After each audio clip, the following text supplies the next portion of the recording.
on, family? Hey, peace, bro. Peace. Man, I'm ready to tag some people in on this real quick.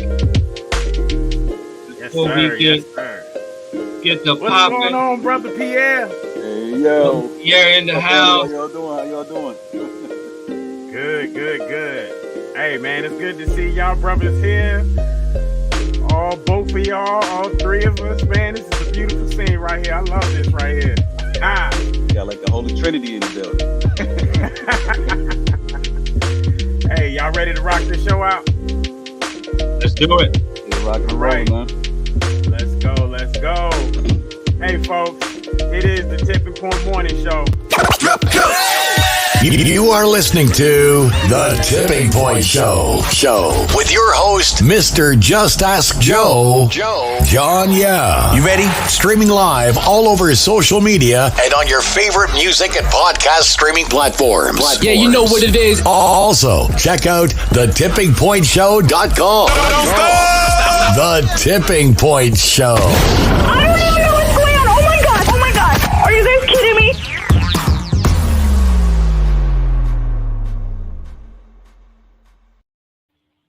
All right. Folks, it is that time. It is November 5th, 2022. It's the Tipping Point Show. This is another episode.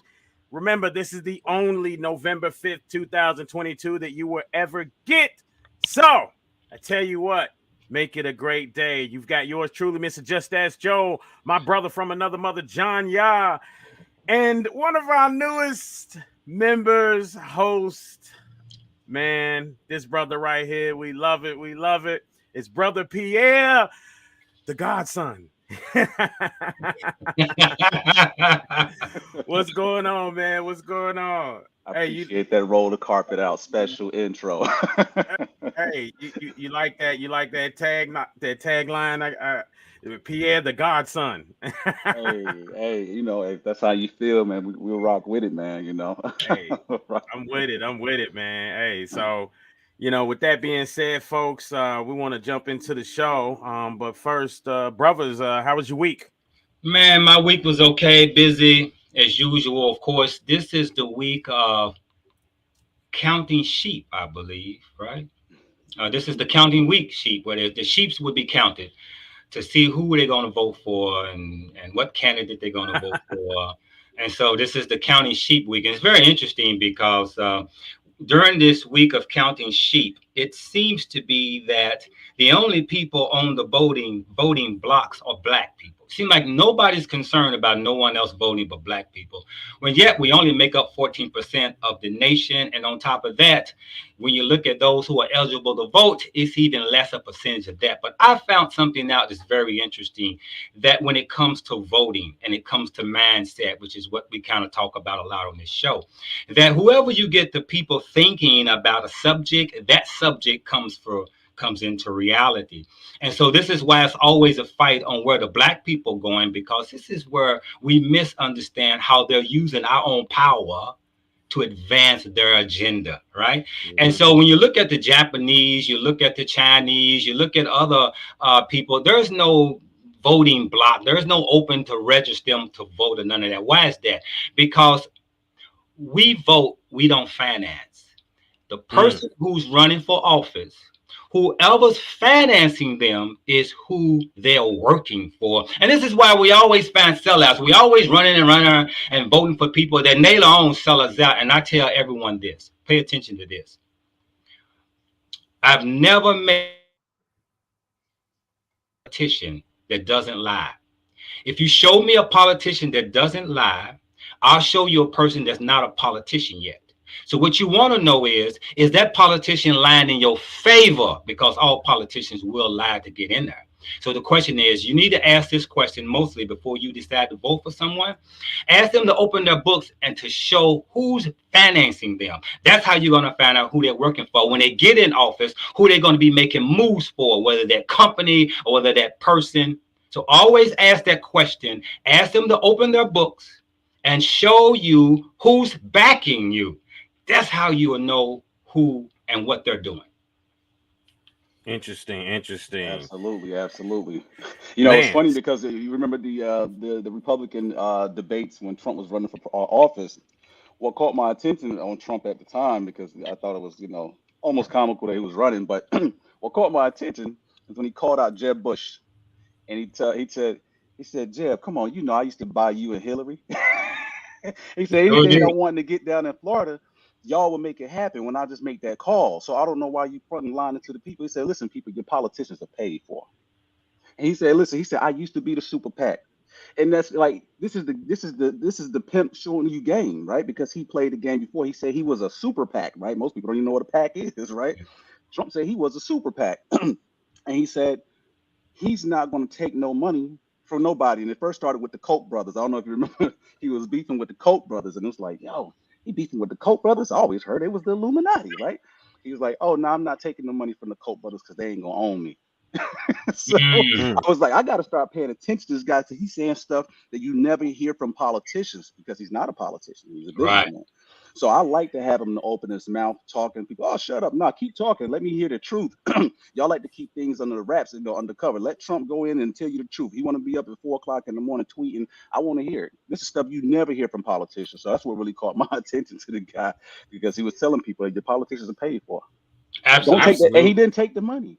He said, if you Absolutely. take the money, Yeah. they own you. So Right. like you said, brother, y'all, you ain't voting for the character. You voting for whoever and got the money in the bank. That's who you voting for. Those are special interest groups. These guys, they run the show. Right. Hey, well, I tell you what, fellas, we're gonna get this show started, man. We already jumping in it. I tell you, opensecrets.org. That's a website right there, and on that website, you can kind of look at the NAACP. Different organizations have a profile, and I don't know. I'm looking at some stuff. I'm not sure what I'm looking at, but it's saying something about legal contributions from the NAACP, lobbying, 610,500 in 2022, 844,000 in 2021. So I don't know what that means. I guess they have a breakdown of where that money goes, but I tell you what, when you look at it, I don't think that you guys are absolutely right.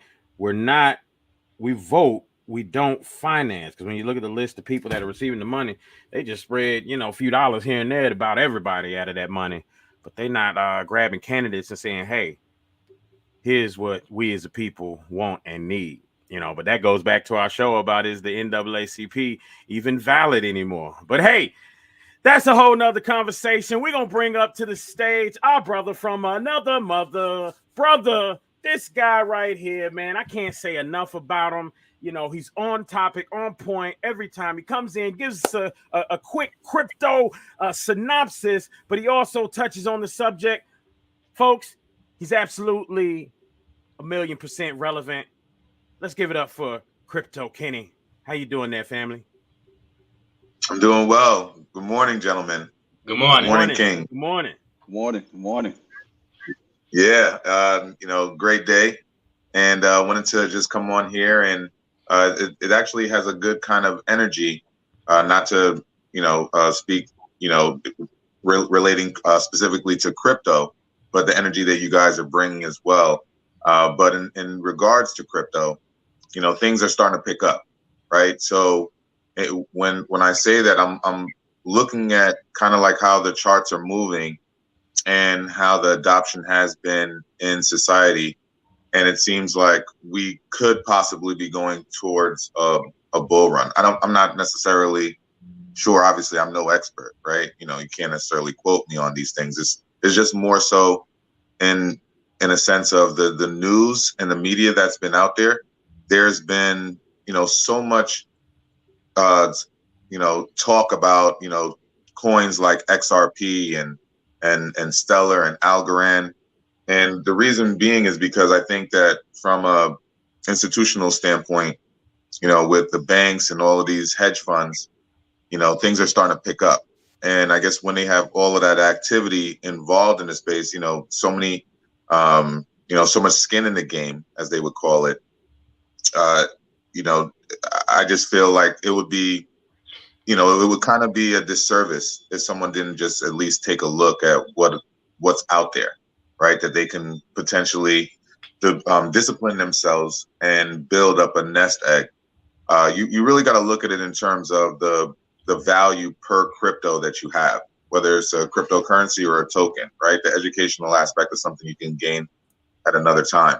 But if you can accumulate a lot of tokens at a low cost, like just say, every week, and you have some extra money, you put, 50 aside, 100 aside, you got to look at the disciplines that you have in your life, try and live below your means, try and develop a system that works for you, right? I have, throughout the years, I've created systems around myself where I'm able to have certain things without looking like I've spent a lot of money for it. Like, Black Friday's coming up. I do a lot of shopping, for myself and my family during that time because of the prices. The prices are cut in half, right? So you can get really good quality for half of that. So when you look at those concepts, there's something called dollar cost averaging that's out there where, when you're looking at building a portfolio on the side, whenever you have extra money and the market kind of dips a little bit, that's when you want to accumulate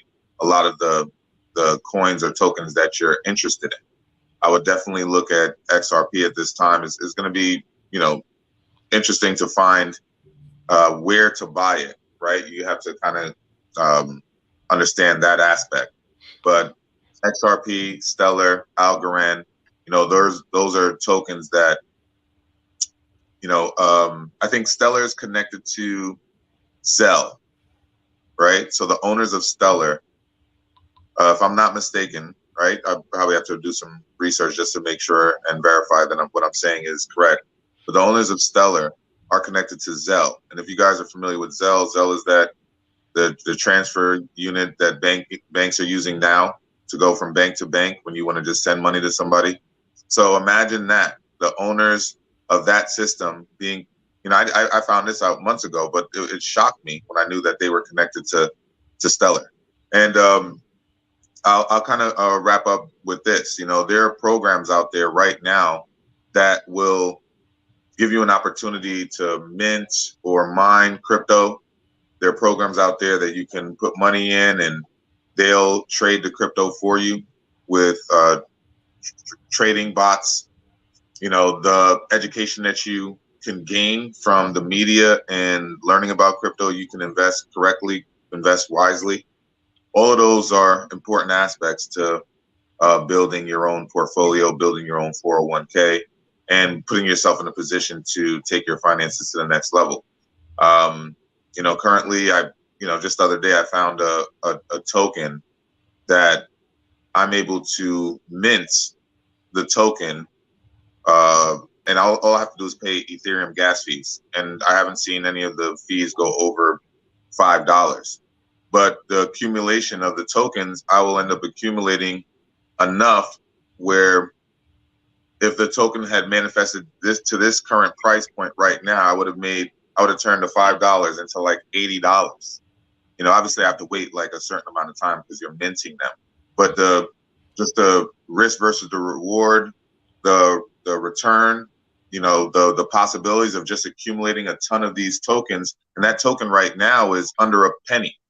It's valued at 0.000033 or something like that. But the fact that it can be transferred or exchanged brings it value. So I can accumulate, I could either purchase those tokens and take a risk of it exponentially growing, and that's something that we did a lot of last year, but it was a little bit more bullish.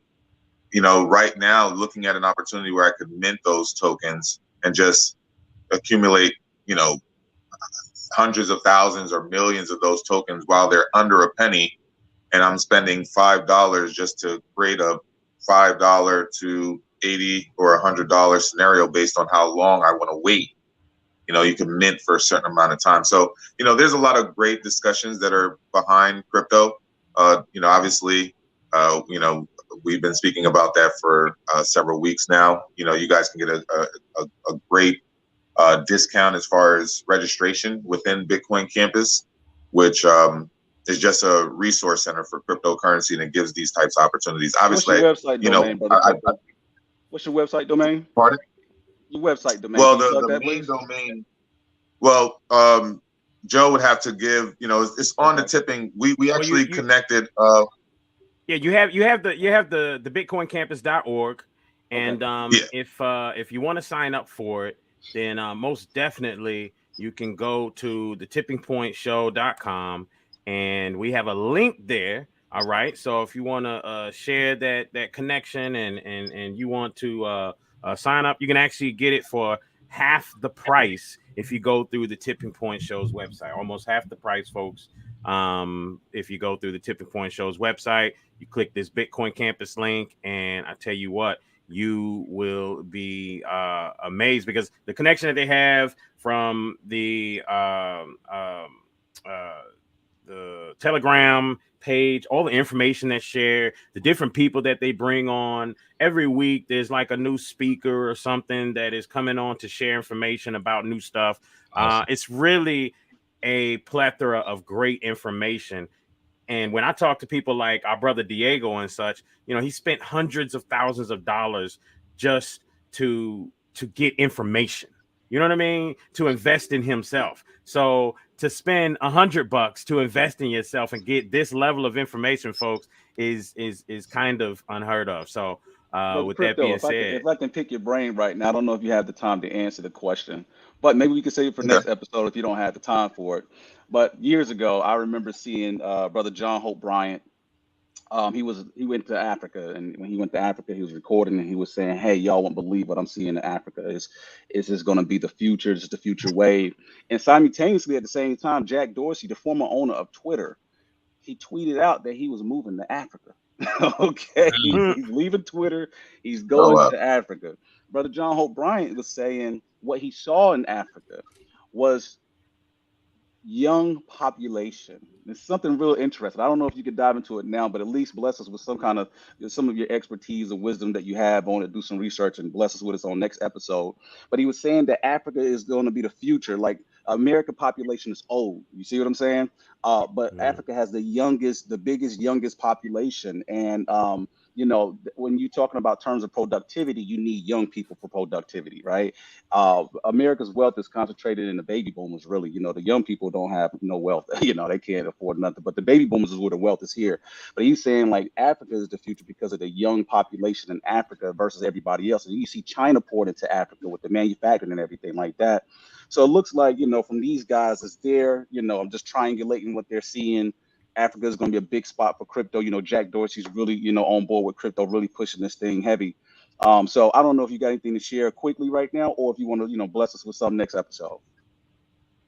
Well, specifically in regard to that, it would just make sense why Africa would be probably a major growth point for crypto. And I believe, if I'm not mistaken, Nigeria is like one of the number one, places of crypto adoption. So I think that the reason why that is, number one, is the size of Africa is a lot bigger than people really give it credit for. Africa is huge. It makes the United States look small. So when you think about that in terms of its size, but then you actually think of the people in Africa, it's not, the technology is just starting to expand now. A lot of it has been untouched, and people just lived amongst the land. And there's obviously areas within Africa that are developed, but now it's when you add something like cryptocurrency to the mix, it takes someone that has a phone. If they find a way where they can make $100 through their phone, they can live like a king in Africa. Just think about that, because $50 a month Yeah, that's is what American will dollars. That's American dollars. Yeah. Yeah. My family, we had to yeah. spend, my family's from Liberia. So, my granddad and everything, he owns a lot of land out there in Liberia. You talk about having to send money back home to the people there because the inflation is out of this world. But more Yeah. importantly, he was saying that they're not working. They're really not working. The way that the government's set up out there, basically everybody's running to try to get a job at the government because the government is paying people like $10,000 a month type thing. Now, the government is so indebted that the IMF banned them from actually getting any more debt, because they're supposed to use the debt for Wow. productivity, but instead they're enriching people that actually in service to the government. So then the minds of the people are like, hey, I got to get a job at the government. I got to work for the government because that's where the money's at. But most everybody else is not working. And so, to help, to help with their living standards, a lot of American, Liberian Americans are sending monies back home to family, because it goes a long way. Yeah, so there's just a lot of potential out there, whether doing it the right way or the wrong way, right? Crypto has a lot of scam possibilities. You're just looking at the hunger of these people. Some people will have good integrity, some people won't. Majority of them will, for the most part. But if you just think about the opportunity that's there within crypto, to be able to, you're not making African dollars. You find a way online to make American dollars, and then you find a way again to turn that into maybe $100, $200. What if you turn that into $1,000? Crypto has given people all across the world that possibility. All they have to do is find a way to convert it, and they would live like a king. Yeah. So that's why.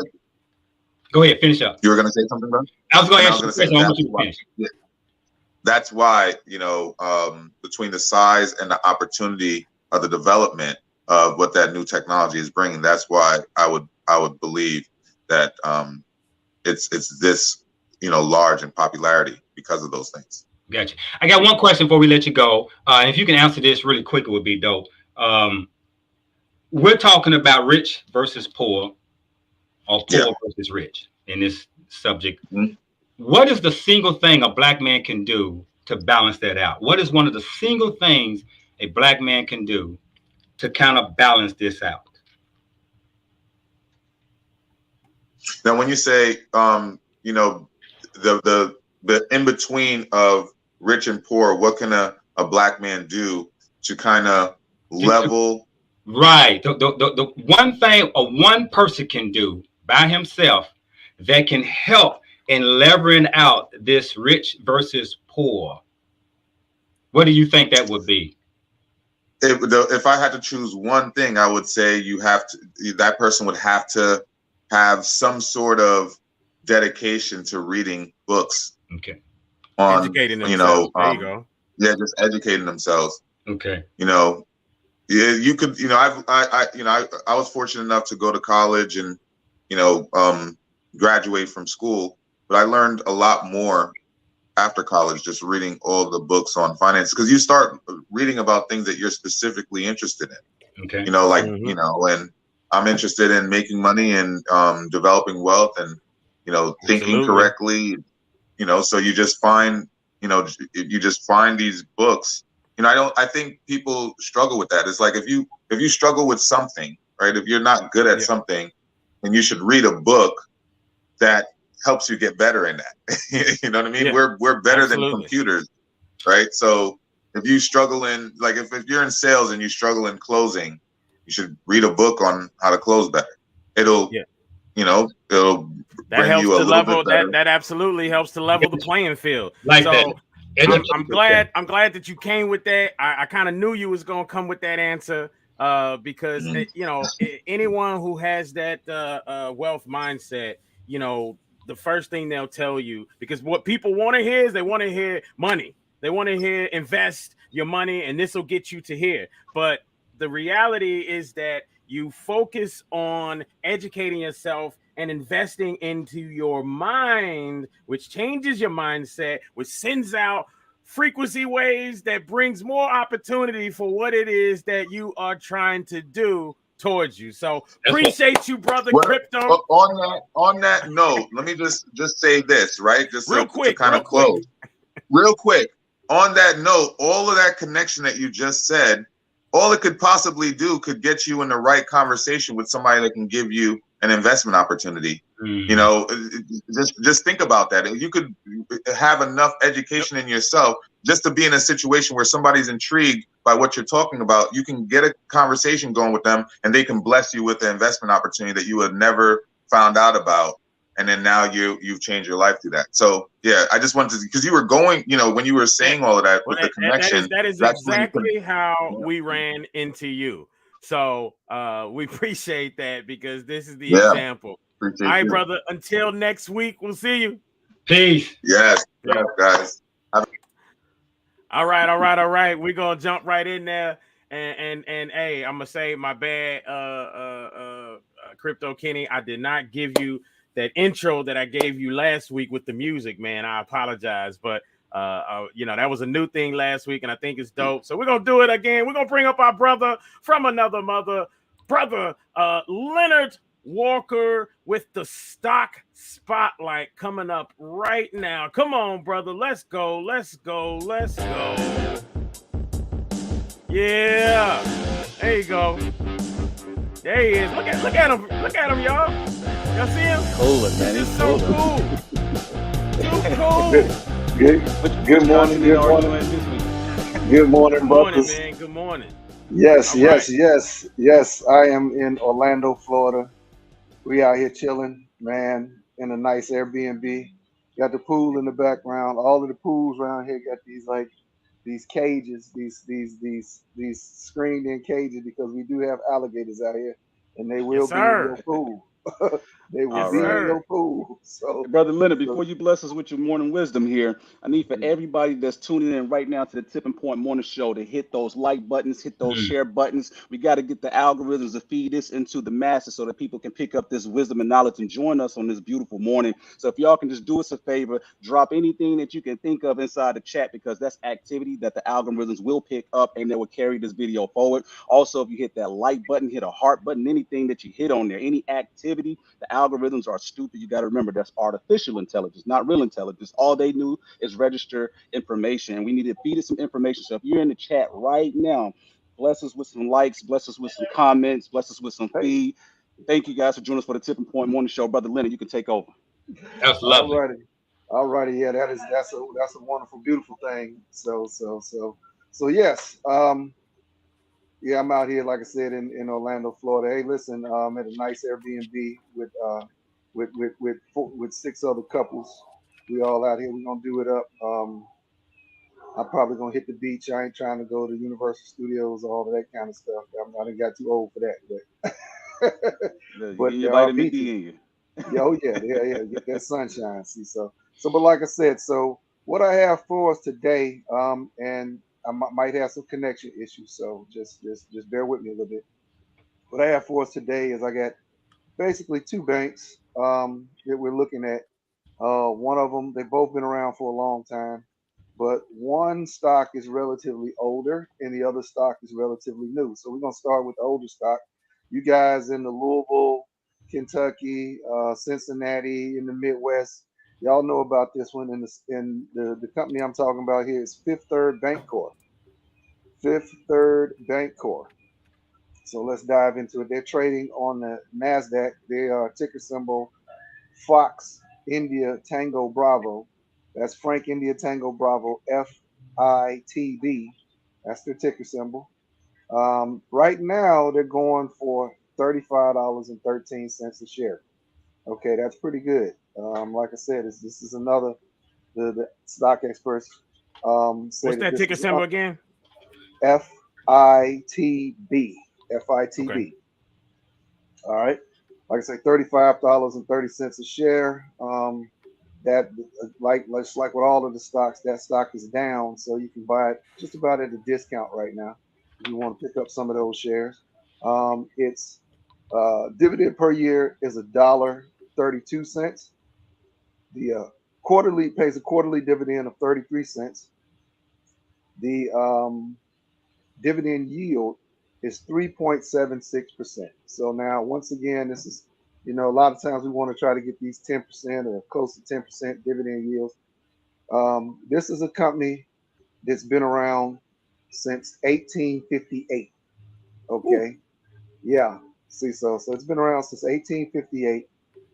The actual corporation was founded in 1974, right? And they've been paying a dividend since 1990. So they've been paying a dividend for 31 years. Okay. This is why we might want to look at some of these ones with lower, with a lower dividend yield, okay, than what we like to see. Also, it's on a 12-year streak. It's been paying a dividend. This dividend has been growing since 2009.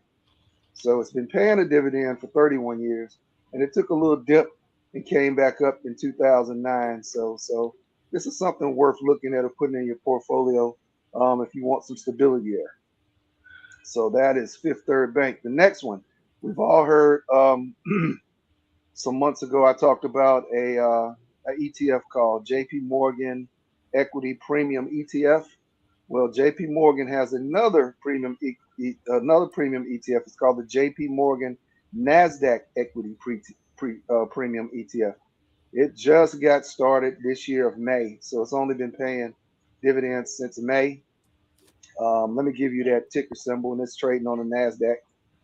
Ticker symbol is JEPQ. The other one we talked about was called JEP. This one is JEPQ. JEPQ.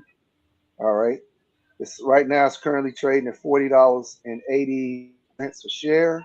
It has a massive $8.17 per share dividend per year. This is a monthly. This is a monthly dividend. Right now, it's paying 68 cents per share per month. Okay, with a 20% dividend yield. Right. So this is, like I said, this just got created in May of this year, 2022. So that may give you some apprehension, but what you might want to think about also is this is JP Morgan Bank, JP Morgan Chase. So that's another bank that's been around for over 100 years.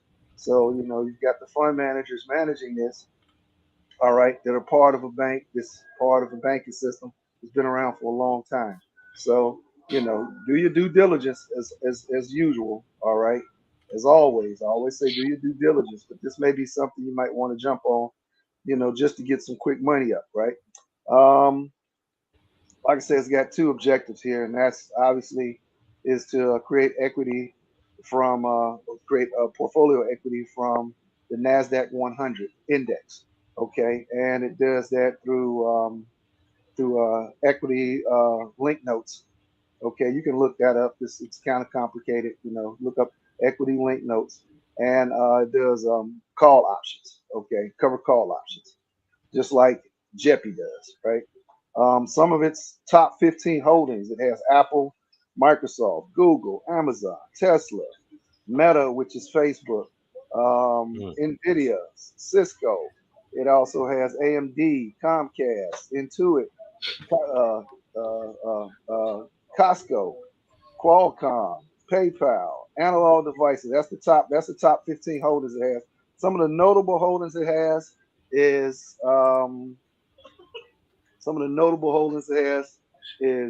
T-Mobile, Netflix, Coca-Cola, John Deere. What else we got? O'Reilly's Auto and MasterCard, among many. It's like I said, you got 100 holdings here. It's got all types of stuff. So this is something you're looking at owning a stock that has the top or a lot of the sexy stocks in it that a lot of people hear about, and you own this for $40 a share. So once again, like I said, is I'm trying to get you stuff that's less than $50. It pays a dividend, something you can afford, something you can start out with, and something that's going to try to get you some money quick. All right. And guess what, people? Any information that you hear on the Tipping Point Morning Show, it is not investment advice. We do not get paid to give advice. Brother Leonard is sharing with you guys, some good points and things that he's looking at. So remember that you're trading at your own risk. You are responsible for your own risk. Hopefully you get a good reward, but just understand that you're trading at your own risk. I would like to add to this to you guys here for a second. The information that Brother Leonard is sharing with you guys should be based off of fundamental analysis. Fundamental analysis in the investment banking world, we got two types. We got buy, sell, and sell side. Buy side, sell side. Most people don't understand. It's not even traders. But the buy side buys information from the sell side. The sell side is the bank analysts. These are the geniuses. They got all the technology and teams. They actually have lots of teams that research these companies to actually put together the fundamental analysis. So the fundamentals allow you to see what possible rewards there may be for you. Now, you combine fundamental analysis with the technical analysis. Technical analysis helps you with timing, right? You don't just buy at any time. The stock market and stocks themselves have ebbs and flows. This technical analysis is going to help you to know when to get in and when to get out. So just keep that in mind. On the buy side, you can buy that type of information from like Yahoo Finance, right? You can actually, get a subscription with them and they can provide you with, really great fundamental analysis like Brother Leonard is doing for you guys. So just keep that in mind. You're trading at your own risk, and I hope you guys make some money out there. Awesome. Good stuff, Brother Leonard with the stock spotlight, folks. Hey, brother, we appreciate you. And until next week. Peace.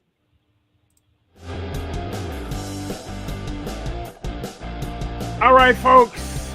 We got our next up, Miss Lady Brazilianaire, Heather Weatherspoon. She is coming right up to give us 5 minutes in financing.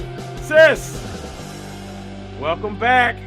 I see you got one of your assistants with you, one of your on payroll people with you. All right. She said good morning. Good morning. Good morning. So good morning, Kings. So my financial tip is very, very, very simple and straight to the point. Don't say anything. Just do it. Stick to the plan. Make sure you do your checklist. Know your numbers, what we always talk about, and just do it. If you can't do it, that's okay. If you can't afford it, that's okay. But remember what we were taught when we were growing up. Never tell your left hand what your right hand is doing. People are always watching you and they're always counting your pockets. So give them a reason to question. Don't say nothing and just pop out. Be like, hey, I did it. That's my tip for today. Awesome. Nice. There it is. There it is. All right. We'll see you next week. Peace, y'all. Peace.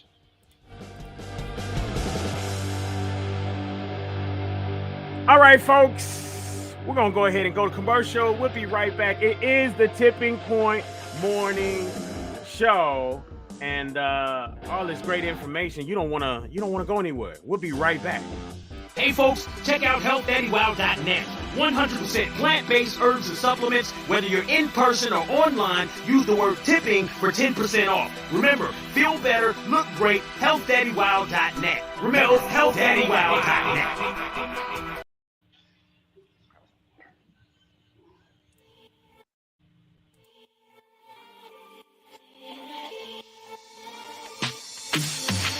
Habibi Trading Company, home of soap, sticks, and Saya Baba products. Over 400 locations at a store near you.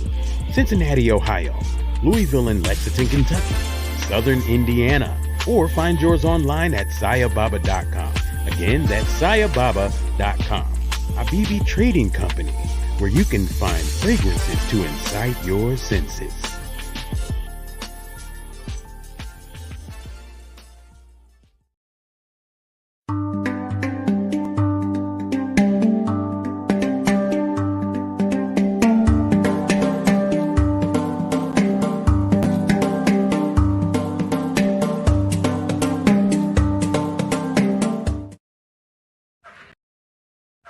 I don't need to sit at your table. We building one.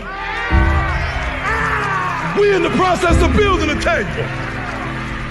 We building a table. I don't gotta sit at your table. I'm building my own table, and I will build you a table in the presence of your enemies.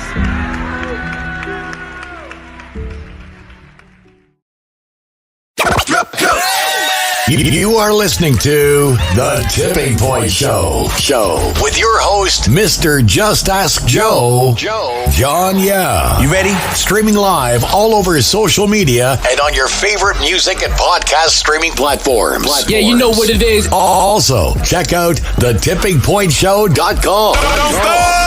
The Tipping Point Show. I don't even know what's going on. Oh my god. Oh my god. Are you guys kidding me?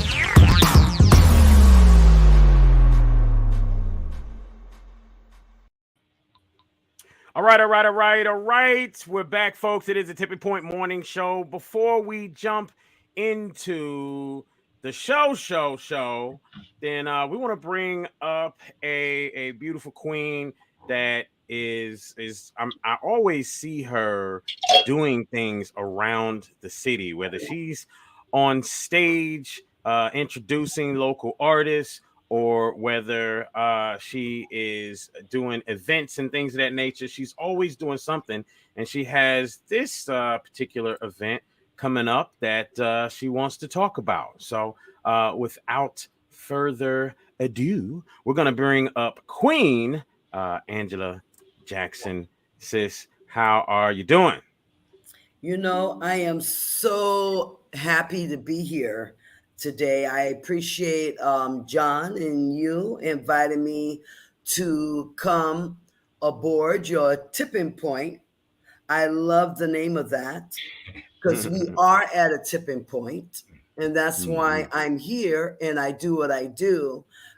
Pretty much boots on the ground. I've always been a very grassroots about getting information to our community, the melanated people in particularly, to give them all the different resources that they need to live a in-balance, holistic, balanced mind, body, and spirit lifestyle. And with that said, I am again delighted to come and share our next upcoming event, which you saw on the flyer, and I'm sure most of you have already seen, November the 25th and 26th, which is a few weeks away. So we're on countdown big time. So I need everyone that's here today to be able to share, and invite our people, all people. I don't care what color they are or even what planet they are, as long as they're friendly and they're nice and they're going to come out and support my vendors that have all kinds of products and services, arts and crafts, including from our luxurious, definitely organic, luxurious product line by Glamour to our Republic Bank rent to own. Park Bank is another sponsor that will be doing rent to own workshops. We have a plethora of different events centered around creating a wealth of information and empowering our community so that they are able not just to survive, but to thrive. So nonstop from noon to 9 p.m. on both days, we will be featuring GIVE. Global Interventions, Ventures, and Education is all about connecting us to our resources. So some of the things that we are also featuring speakers, including a mental health wellness presentation that will be conducted by psychiatrists, mental health therapists, counselors, a forum which will be specifically addressing how we cope with various issues that are rising in our community on epidemic levels, from domestic violence to suicide. Yes, I said that word. And sometimes you don't even know that a loved one, a friend, is going through such a time of coping and being able to connect with the reality of what life is throwing them, the challenges that they feel they no longer want to be there. And they commit that act of no longer being here by disconnecting physically, mentally, and spiritually. So we are dealing with real issues. I'm not about the problems. We could go on all day and night about what the problems are in our community. But are you about the solution? Are you about rolling up your sleeve and getting busy, all hands on deck, to bring about resolutions, as well as assisting wherever you at, wherever you are, whatever level in life you are, whether you have a PhD or you're just a man out there working at Amazon, throwing boxes, doing whatever they need to survive. I've done that. I do whatever I need to do, from being an entrepreneur to doing whatever I need, packing boxes, sweeping the floor, cleaning the bathroom if I need at an event to make sure that you all are good. Whatever it takes by any means necessary. Our people have to understand that we are under siege. And if we do not come up with real life solutions, resolutions, unity, togetherness, including building our economic wealth. That's why we're having these workshops, including bringing in experts. I am not the expert on everything. I do what I do. I'm a designer. I'm a creator. I am a visionary. That's what I do. I need all of you all to come. And that's how I've been doing what I've been doing for the past 17 years in this community and make this happen. What is your passion? What is it that you do? It's not too late if there's something that you have to offer to our beloved community, and especially my babies. We're going to have a plethora of activities for them. Play Cousins is one of my partners. Play Cousins is going to be providing a wonderful space. They have done that for years. Everybody knows that knows me. I'm passionate about my babies and my young mothers. We will be having arts and crafts for you. Yes, where we're going to make all these fun things from drums, okay? And if you want to know how we're going to do that, recycling, reducing, repurposing, rethinking, is all about honoring our great Mother Earth that has provided abundantly all the resources that we need. So we're going to recycle some of that materials, otherwise we're going to landfills and possibly into the ocean where they have diapers. Yes, diapers, plastic bags that you get at the grocery store, and all the things that you think you could throw away, and Mother Earth is just going to swallow them up, and that's going to be the end of it. I don't think so. What we don't understand, we live in a closed biosphere.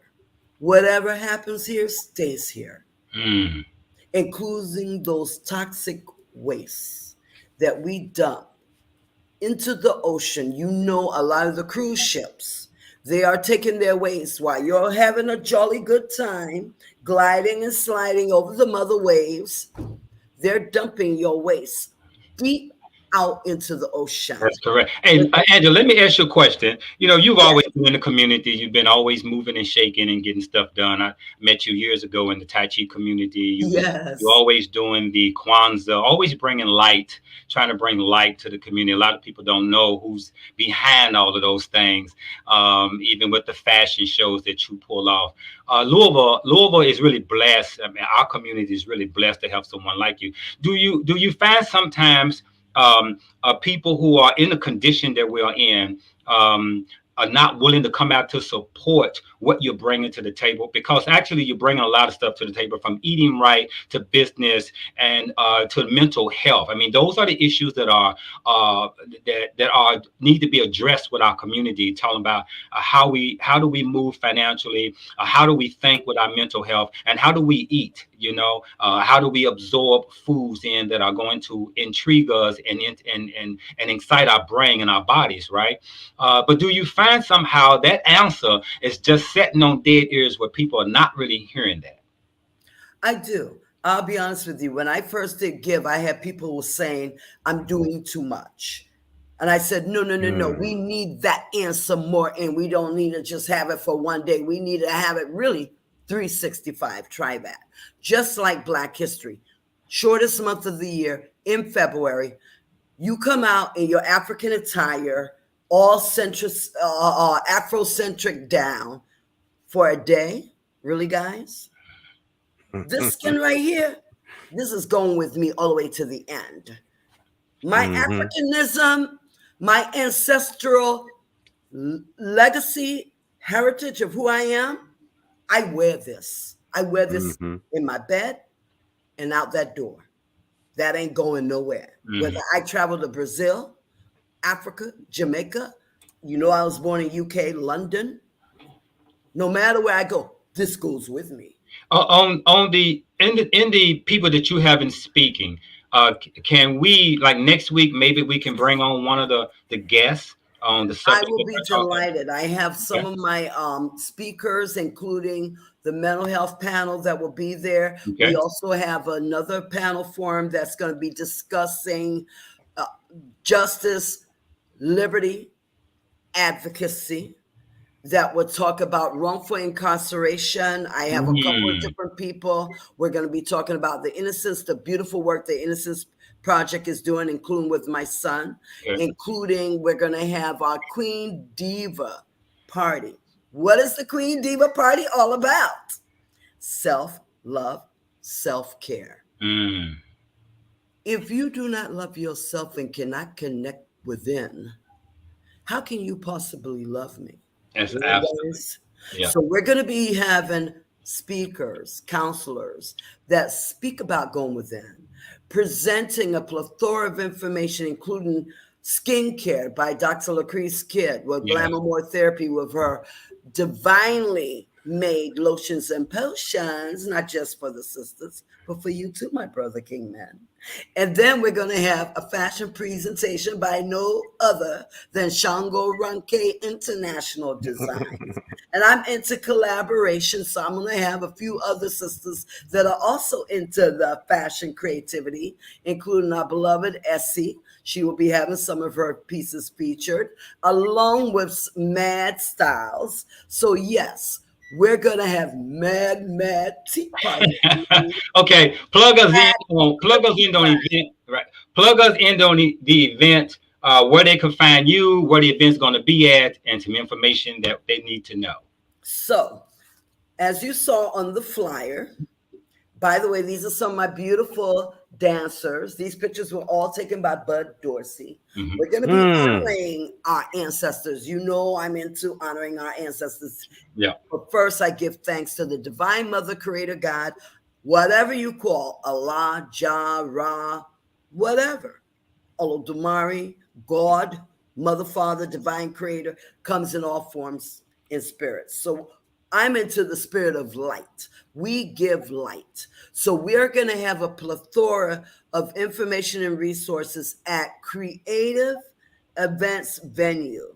It's owned by a beautiful, divine, melanated brother and sister, Karen, and her husband, Mr. Hoff. Karen Hoff and Mr. Hoff at Creative Events Venue 2722 Critton Drive. Okay. Right across from the Hilton Gardens. It's a beautiful multi-complex. We're going to have all kinds of vendors, international marketplace, the children's play area where they can make gifts for their loved ones, including for themselves, learn, because I started earning money when I was 14, making and designing my own clothes that people thought was good enough for them to put on their backs too and pay me. Hello. So we're going to have some entrepreneurs, some children entrepreneurs, because you all know I love having you all come. And you have come many times, including our beautiful divine. She makes bombs with natural materials for your bath, relaxation, as well as we'll have jewelry making by Judith Banks, who is an award-winning teacher. She has also been awarded in Jefferson County Schools. She will be back with us again, showing you how to make jewelry that you could sell. Because I had my children at single digits. They will be selling their things first. When my semi-precious stones that I brought, and I taught them how to make, and they would string these beautiful stones and gems and create a way to survive and make their own money. Awesome. And then all the different food we're going to be having. So again, November the 25th, 26th, noon to 9 p.m. And then we have edutainment starting at 6 from our Mighty Shades of Ebony. Again, another award-winning youth dance group, because you know I'm all about my children. And our amazing praise dancers, again, about the youth and bullying and loving on yourself. Including our African drummers, my group that has been drumming for me for over a decade. Okay, what we want to do next week, we want to bring you on next week. Yes. Again, but we would like for you to bring somebody with you that maybe is going to be a speaker there, like specifically someone mental health issue is what we would love to talk to, okay? Will do. We look forward to it, seeing you next week along with your guest. Thank you, Sister Angela, for nurturing our community. So much. Yeah. You know, you all are my divine babies, and I love you all.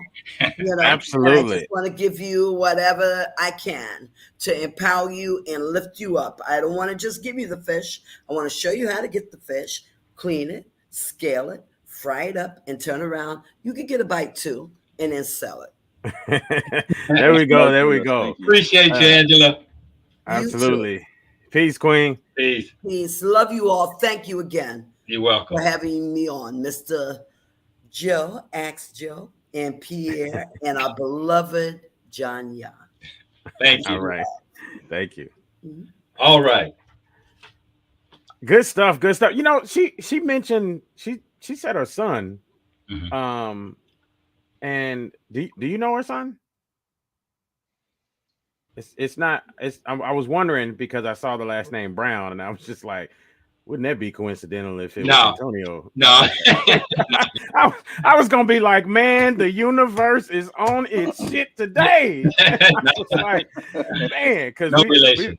we've been trying to reach out to that brother. He was talking about coming on. He said, Brother Antonio, he didn't show up. Okay. Nah, he hadn't shown up, and we were just talking last night, and yesterday he said he'd be delighted to come on. So, but if he does, we'll embrace him as he does come on. But man, with the last name Brown and then her last name, I was like, man, the universe is on it today if that is her son. But that's what's up. That's what's up, man. Good stuff, great information. And I absolutely love it. I'm excited for next week already. But today, folks, we are bringing this topic. We wanted to do a part 2 of what we spoke about last week because it was just so intriguing when you start talking about poor versus rich. And I had to correct that. I was saying rich versus poor, which would not be correct. It's poor versus rich. And that is something that you have to think about. Why do the 99% care more about what the 1% does versus becoming wealthy themselves? Part 2. As you can see, we were hoping our special guest, Antonio Brown, was coming to the stage, but it's all good there. If he comes, like I said, we will embrace him. But this conversation leads into a few other conversations as well. And I tell you what, even Pierre and I, we had to stop talking yesterday because we were realizing that this was show conversation. It's like, and we were having the show already, and that happens sometimes, man. You get into these great conversations about stuff, and I think revolving around everything that we're talking about, we talk about the 1%, the 9%, 99%, and all that type stuff. Then you've got some figureheads out there that there's a lot of conversation about right now. And man, we gotta pick and choose our words just so we don't get banned, just so we can continue to bring the information as we say things like use. We're gonna say use as if the letter J doesn't exist in that word right there. We're gonna say use. But man, the 99% and the 1%, it is starting. There's some things that are starting to come to light here as we talk about this conversation. Yeah, but who wants to dive in first? Go ahead. So actually, I gotta mind my manners, and I'm gonna turn this thing over to Brother John. Yeah, we always respect our elders. That's where it was always taught. But before we actually do that, I need for everybody that's tuning in right now. It's been a very peaceful morning, but I gotta disturb that peace. I want you guys to choose violence right now. Understand me? I want you to choose violence on that share and that like button so viciously. I need you to pound it. Pound it, pound it, pound it. Why I need you to pound it? Because we are working against the algorithms of Facebook and YouTube. We need everybody to be blessed with this morning wisdom that we're presenting here. And the only way they're going to get it is if we're going to need y'all participation. I need y'all to choose violence. I need you to pound that like button, that share button. I need you to comment anything in the comments. Say hello, say good morning. It doesn't matter. The algorithms are artificial intelligence, not real intelligence. They don't understand real intelligence. They understand activity. We need activity in the feed. I need you guys to tweet this out. I need you to Facebook it out in the comments, make some remarks, and choose violence on that like and that share button. Please do that for us here at the Tipping Point Morning Show. We definitely appreciate that. And make sure you share this with your friends, share it in all your groups. We about to get into a real good conversation that Brother Just Ask Joe brought up. And I want you guys to be involved in it as well. There's no dictatorship here. This is America. This ain't China, all right? Everybody got a voice, all right? So we're going to kick it off. If Brother Antonio Brown joins us or not, we're going to get this thing popping because it is needed in our communities. But just like I said earlier, I'm going to turn this over to my elder, Brother John. Yeah, you can take the floor. Peace, brother. I appreciate that opening, man. But you're right. One of the things that's very important is we share this content. and it's just a free click. It doesn't cost you anything to share it on your page. I find it interesting how it's just so hard to do that one thing, but yet we are somehow we enjoying the conversation, but we don't share it to know that others might be interested in the conversation, or the information that we're sharing needs to be out there. It was very interesting. Of course, I used to ride both sides of the tracks of this subject here. So I'm gonna try to, you know, that's why I wanted to bring on Antonio Brown, so that because he's an advocate for justice and he's an advocate for the activities going on out in the streets. And I wanted to bring him on so we can discuss some things of what is necessary for our people to do. Because somehow those in the streets, those who are in the streets, those who are disenfranchised, those who are left out, so to speak, are those who seem that they see the oppressor as something that is holding them back. Those are in opposition to those same color people who are out here making it, who are out here doing things. So it looks like there's this twofold of individuals. You got one individuals out in the street with the pounding the fists and out in the police face, and then you got other individuals over here enjoying wealth, ain't even talking about what's going on over here. And so it looks like there's two sides, right? And so you have the one side calling the other side Uncle Tom, sell out. Look at you moving out the hood and this and that. Then you have the other side saying, hey, I just want a better life for myself. I want to be able to raise my family and get some of this bread, some of this money out here.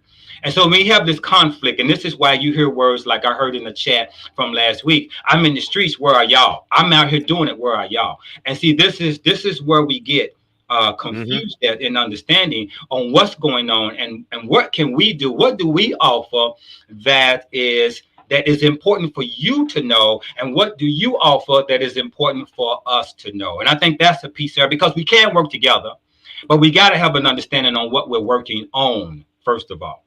And so what I try to bring is a different light to it, because, again, I used to be on one side of the track. I've been to prison, not once, but twice, for murder, robbery, and kidnapping. I faced the death penalty. I was in the streets back in the 60s, understanding what was going on back then compared to what's going on now. Two different elements of time.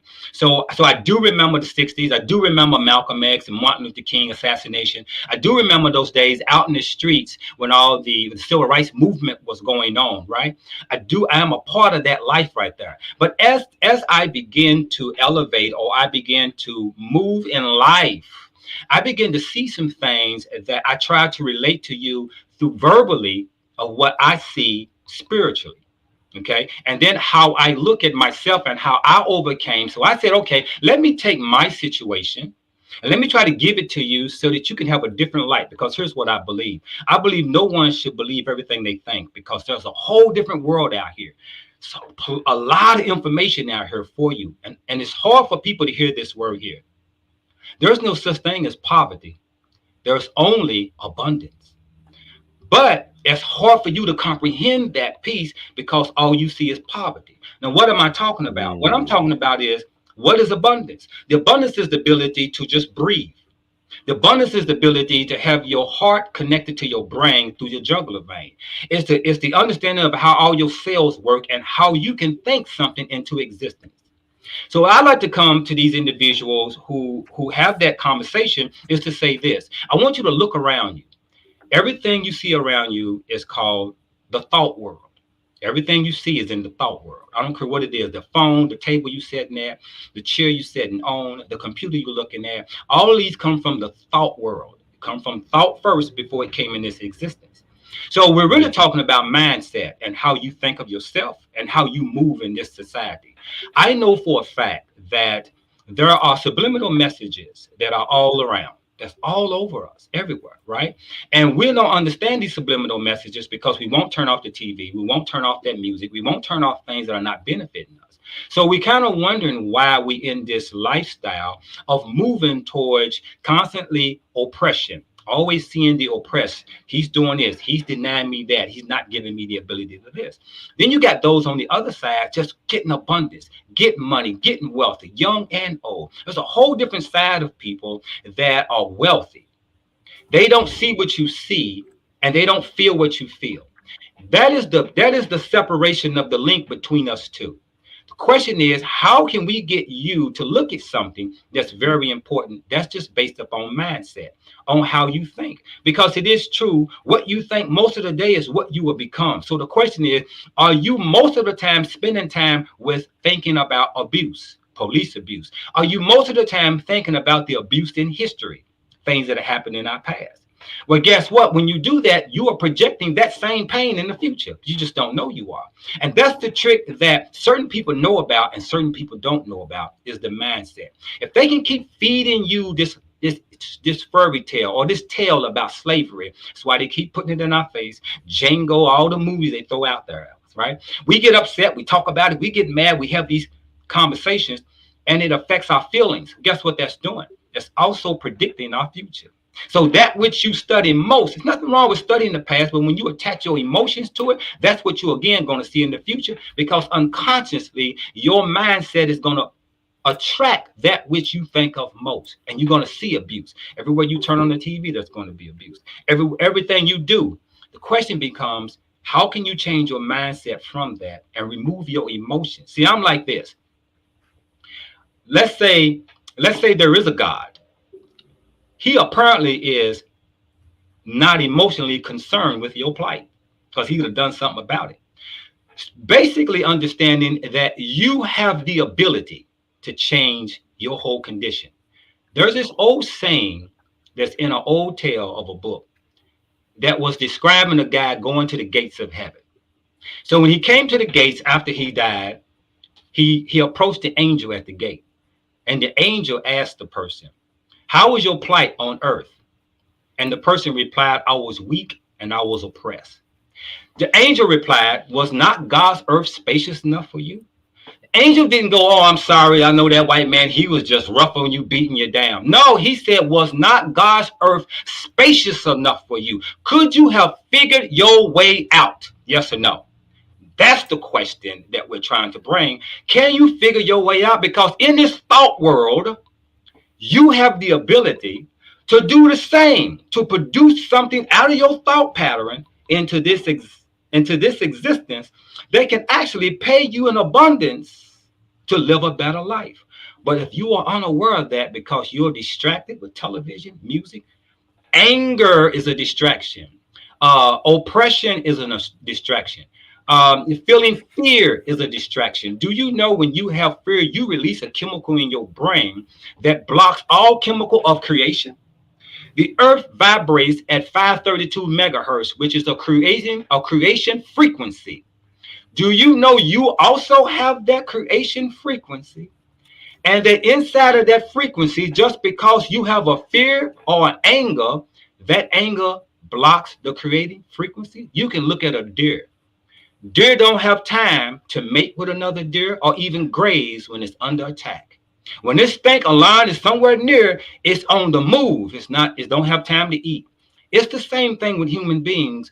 When we are in fear, there's a chemical that's released in our brain that puts us in defense mode. You don't have time at that moment to begin to think about something new or to create. And this is what they do to us. They continue to put us in stress mode because they can turn the dial. Police killed another black man over here. Black woman dies over here. This happened. All these things are vibration signals, frequencies, that when you emotionally get involved, you forget all about your purpose on earth. You forget all about what you're trying to create. Then you get lost into it, and we get so upset that we just stay stuck in that condition. But how can we show you this piece over here? Not to say that that's not going on, but the point I'm making is that I'm not emotionally concerned, because why? I'm in the thought world trying to create, trying to keep my mind straight so that I can produce what it is I'm here to produce. The question is, how can we get you that trigger? Because I believe this.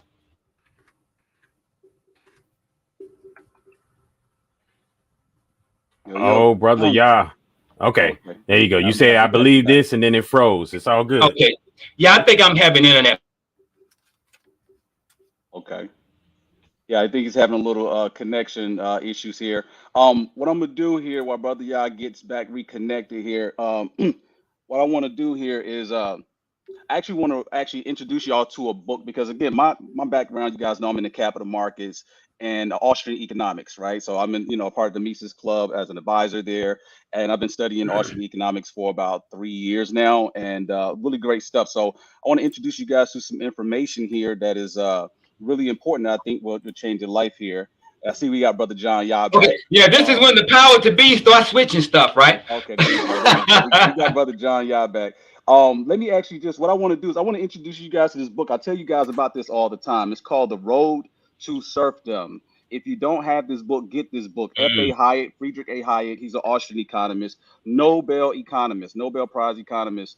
And he wrote this book in the 1940s. Okay, in the 1940s when he wrote this book. What I need for everybody who's logged into the Tipping Point Morning Show to do, while I read a few excerpts from this book here, from the chapter called The End of Truth, I want you to put a thumbs up. You don't even have to type any comments, just a thumbs up if you hear anything that sounds familiar to what's going on today. Because again, people want to get to truth, right? And we're dealing with that right now. I think that's what we all want to know, like what's your purpose and all this other stuff. So in this book is a chapter called The End of Truth, okay? And one of the things, now hit the thumbs up if it sounds like it's happening today. If you hear this, and he wrote this in the 40s, okay? He said, but freedom or liberty are by no means the only words whose meaning has been changed into their opposite to make them serve as instruments of totalitarian propaganda. We have already seen how the same happens to the word justice and law, right, and equality.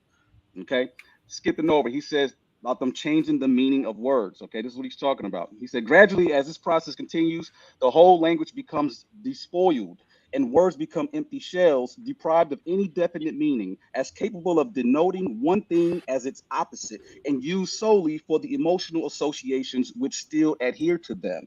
Think about the words like liberal, okay? Think about the words like woke. Think about the words like justice. Think about these words, how they're being used. Now, think about anti-Semitism, okay? Think about how words are weaponized, okay? He wrote this in the 40s. By the way, he's a Jew, okay? He says, and I'm skipping around on this because it's a lot. Check the book out. He says, it is not difficult to deprive the great majority of independent thought, but the minority who will retain an inclination to criticize must also be silenced. We have already seen why coercion cannot be confined to the acceptance of the ethical code underlying the plan according to which all society activity is directed. Since many parts of this code will never be explicitly stated, since many parts of the guiding scale of values will exist only implicitly in the plan itself in every detail. In fact, every act of the government must become sacrosanct and exempt from criticism. If the people are to support the common effort without hesitation, they must be convinced that not only the end aimed at, but also the means chosen are the right ones. Okay? Hit that thumbs up if it sounds familiar to you guys. If any of this sound familiar, hit thumbs up right now. Not just hit the thumbs up, but type in a thumb in the chat if you hear anything that sounds familiar. This is the last part I'm going to read to you. Then I'll turn it back over to Brother Joe and John Yah. I'm skipping over here. He says, and this is on page 176. He says, and the whole apparatus for spreading knowledge, the schools and the press, radio, and motion picture. Okay, Brother Yah, tell y'all turn that stuff off, right? He's telling you this is what they're impacting. He says this will be used exclusively to spread those views which, whether true or false, will strengthen the belief and the rightness of the decision taken by the authority, and all information that might cause doubt or hesitation will be withheld. The probable effect on the people's loyalty to the system becomes the only criterion for deciding whether a particular piece of information is to be published or suppressed. Everything which might cause doubt about the wisdom of the government or create discontent will be kept from the people. Okay, I'm just going to stop right there because you guys can see this is getting deep. All right, this is getting deep. I want you guys to listen. This book is called The Road to Serfdom, and this particular chapter is called The End of Truth. This is how you end, and this is how in the free world into a totalitarian state. We've seen a lot of things that's happening in our society right now, and this is America. This is the land of the free. Okay, if you don't have freedom here, there's no place for you to go. I hate to tell you guys, I know people are lying to you and they pumping you up about going to Dubai, going to all these other places. Listen, they are getting a tourist experience. Okay, they always going to treat you, greeting you flowers and stuff like that. Meanwhile, the people there, they struggling. They ain't living this life that you think they living. Yeah. Listen, if you in freedom in America, there's no other place for you to escape to get it. So we need to maintain that freedom. And as black men, as black men, I'm speaking to my brothers because my mentor, he told me that I had to do this. My mentor, I'm not going to say where he works at. He's an C-suite executive. He's a black man that's very important, doing a lot of big things. And I'm proud to call him a mentor. He actually reached out to me to mentor me. And so I definitely encourage all of you black brothers out there to get some mentorship, okay? I'm open for mentorship. Any young brother that needs some, say, hey, I need a mentor. Man, listen, I'll be so honored if you ask. I'm not going to look for you, okay? Listen, the teachers That's are right. waiting. When you're ready to learn, the teachers are already waiting for you in the classroom. When you're ready to learn, you'll show up to the classroom. So there's lots of mentors out there. My mentor is running, big things, you know what I'm saying? And he told me, he said, listen, he said, like at the top, right, in the C-suite, like things wasn't what they thought he were when he got where he was at. But he said, and this is what he said. He said, these white boys will put you in a position of power just to only later remind you that they put you there. This is what he said. Now, okay, because you got to understand who's running all the companies. So whoever's at the top, that's who's doing the hiring. Okay, and when they hiring, they're more than likely hire people that look like them, and this is all in the data that's out there. But if you're one of the lucky chosen ones that make it to the top, yeah, you're there, but then can you really speak freely? Can you really do the free things? We're seeing this take place right now with Brother Ye and Brother Kyrie Irving. They don't have the freedom of thought. I was just reading to you guys about the suppression of thought, okay, the suppression of freedom of speech and all this stuff. You can't do that in this totalitarian regime. All these things are ending freedom and it's ending truth. You don't even know what truth is. I don't know. Did y'all actually check out shout out to Brother Kyrie, man, for standing on truth, man. You like listen, you don't have to agree with it, but this man got the right to speak how he want to speak. But see, what y'all don't understand, it's not about worshiping the wealthy. It's not about why you always worshiping Kanye and worshiping Kyrie. Listen, this is slave talk that you're talking about. You're so programmed, you don't even see, you don't even understand what's happening here. What's happening is precedence is being set. Okay, this is your best, your brightest. This is your most famous, your most wealthy. Who are you? You're nobody. So if they would do it to them, guess what's going to happen to you? Okay, this is the beta. This is the alpha and the beta testing, okay, of the Chinese social score system, right? It's already in China right now. Y'all don't even know this, right? If you say the wrong thing on TikTok, social media, or whatever the case may be, they will actually ban your bus pass. I mean, you can't travel. You can't travel. You can't go to places because you're acting up. Okay, you're dissenting against the program. All right. So when you dissent against the program, they got to silence you. China, it's easy for somebody to go missing. Billionaire Jack Ma, the richest guy in China, went missing. All right. Okay. Then you seeing what they're doing to Brother Kanye, who was, richest black man, in America, and to being dwindled down in one day's time for something that he said. You know, listen, man, my people been hurting for a long time. It's not that we don't care about, what the Jews went through, but listen, you want us to care about what you went through, you got to care about what we went through. Our feelings are still hurt. So how you expect for us to care about your feelings being hurt when you don't care about our feelings being hurt? Our feelings been hurt for over 400 years. Okay, but the thing is that Brother Kyrie's being punished. He's been punished over tweeting a documentary that Jeff Bezos, Amazon Prime, is showing. This is on Amazon Prime, and most people speaking on this need to stop speaking so unintelligent. You haven't watched it, so therefore you need to shut up. You haven't watched it, so why are you speaking on something you don't understand? Oh, it's anti-Semitic. You haven't watched it. I took the time and a little money. It was like $11 to rent it. It's a little expensive. Okay, $11 to rent this thing, and it's about $50 to actually buy it.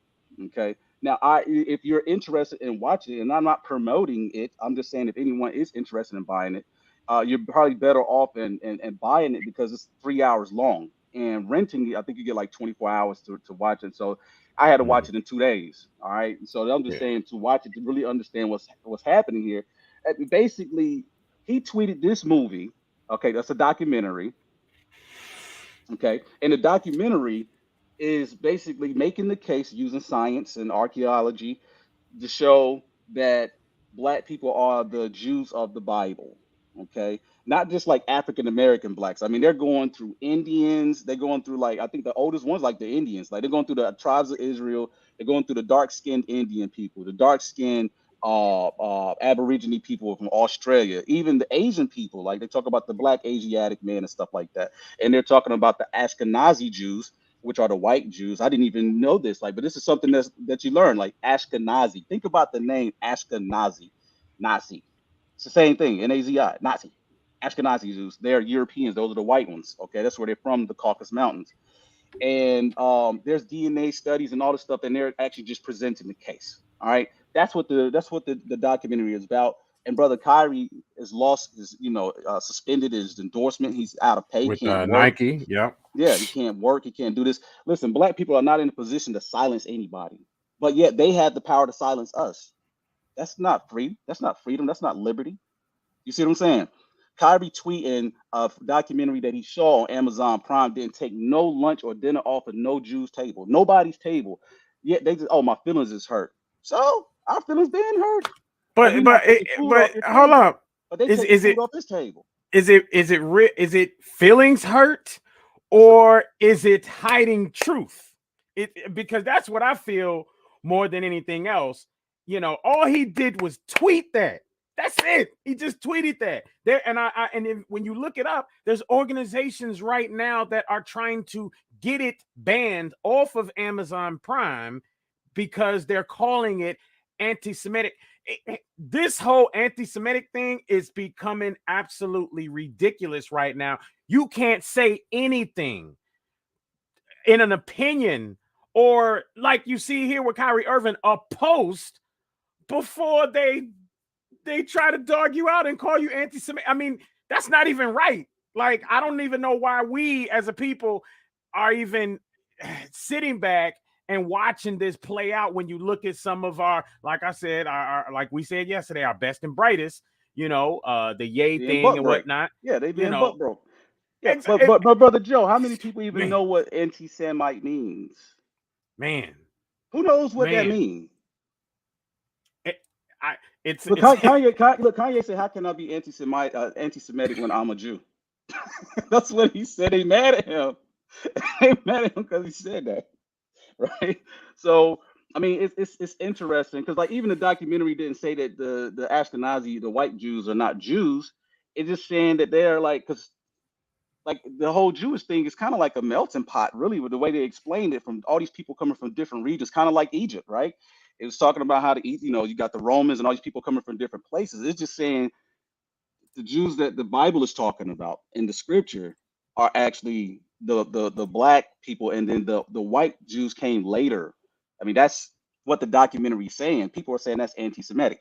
Yeah, go ahead and read. What's that definition say? What let's just hostile to or prejudice against Jewish people. That's anti-Semitic. So if we're Jews, like Kanye said, well, I'm a Jew, so how can I be anti-Semitic? People are not even. But yet and still, look at the basis of this definition: hostile to or prejudice against Jewish people.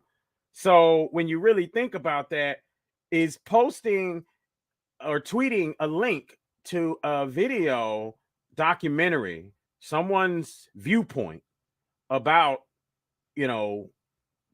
us, Jewish community, the relationship there, is posting that hostile or prejudice against Jewish people? No. So why are we the people sitting here watching this play out and being okay with it? When you look at Kanye, I don't care if you agree with Kanye or not. Like we said yesterday when you and I were talking, Pierre, it's all about the fact that of setting precedences. So if we allow this to happen, for someone to voice an opinion and to be buck broke like this is 2022 modern day buck breaking. All right, you want to know why Jamaicans don't like why it's all about the Bati boy? Man, I hear that because they used to take brothers to Jamaica and they would buck break them there, and so in Jamaica, as I've understood in my heritage, they've grown up saying, "Hey, we don't like that stuff because of what happened way back when." Bruh, this is modern day buck breaking, and we, the people, are helping to instigate and perpetuate that every time we're sitting there talking negatively about Kanye, this, that, and the other. No, bruh. People should be able to voice an opinion without these issues. I understand there could be repercussions, but guess what? These are not the repercussions that a person should have simply for something.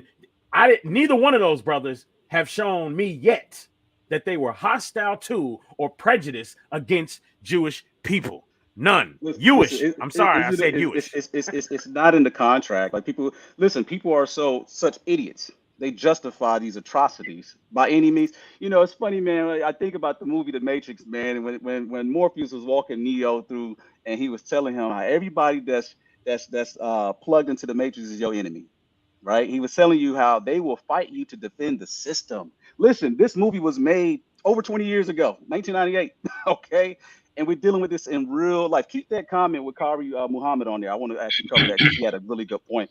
But people will justify any kind of abuse. You got Charles Barkley, you got Shaquille O'Neal, Stephen A. Smith, all these token Negroes out here can't even listen. If black people can't come together for Brother Kyrie and Kanye, it's over.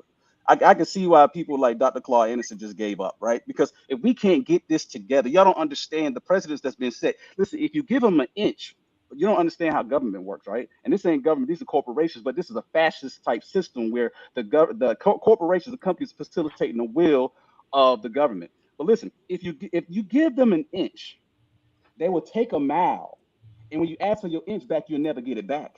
This is the liberty I'm telling you about. You when you allow them to set precedents, you're not going to get this back because guess what the white guys say? They say, "Hey man, Shaquille O'Neal and Charles Barkley, they recommended that we suspended Kyrie. Remember, Kyrie wasn't even suspended.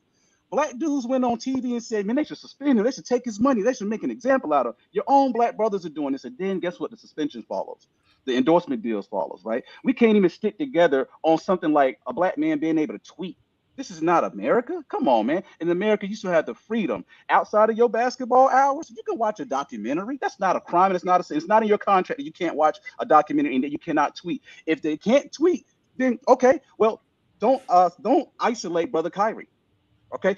Make sure that no basketball player can tweet. Then, if that's the case, if you want to make it fair, none of them can tweet and make it in the contract. Okay, the contract is a social agreement, mutual agreement. The contract does not say that he can't tweet, so he can tweet. He has the freedom. People are justifying that, and this is slave talk. Tell me if y'all can relate to this. As growing up, and I grew up in the hood, you got your grandmothers and people. Whenever something happened to a black guy in the hood, it was always, the black mother or Madea, whoever that says, now, he shouldn't have went down there messing with them white people. He shouldn't have went down there talking to them white people like that. That's why they locked him up. He shouldn't have did that. We're so conditioned. Even myself, I find myself even conditioned. And I work in a space where I'm the only black person. Okay, I work in the high finance investment banking world, and I find myself going back to that same mentality of asking for permission and stuff like that. And it's funny because you don't understand, right? Because they are looking at you like you're weird. Like, why are you asking for permission? Hey, brother Pierre, you got access to everything. Why are you asking for permission? Why like the white boys don't ask for permission. They just do. I'm dealing with multiple millions of dollars. I'm doing over $10 million a week. Okay. And so for me, I'm just like, even trying to handle risk, I'm a little more, scary. For the white boys, they're comfortable with the risk. They don't care. They don't ask questions. They don't like when you call them sir. Like, you was always taught, like, if you ever worked in the warehouse, I was always taught from the elder people that worked in the warehouse, right? And they train you up real good. They make sure you're a real good slave. They say, hey, when there ain't no work done, boy, put a broom in your hand and sweep the floor. Keep staying busy. Okay. This is programming. Okay. Stay busy, because when the white man, the boss man comes and you standing around looking like you're not doing it, you're going to get fired. You're going to get, like, you see, that's that punishment mindset. So you stay steady in the state of fear.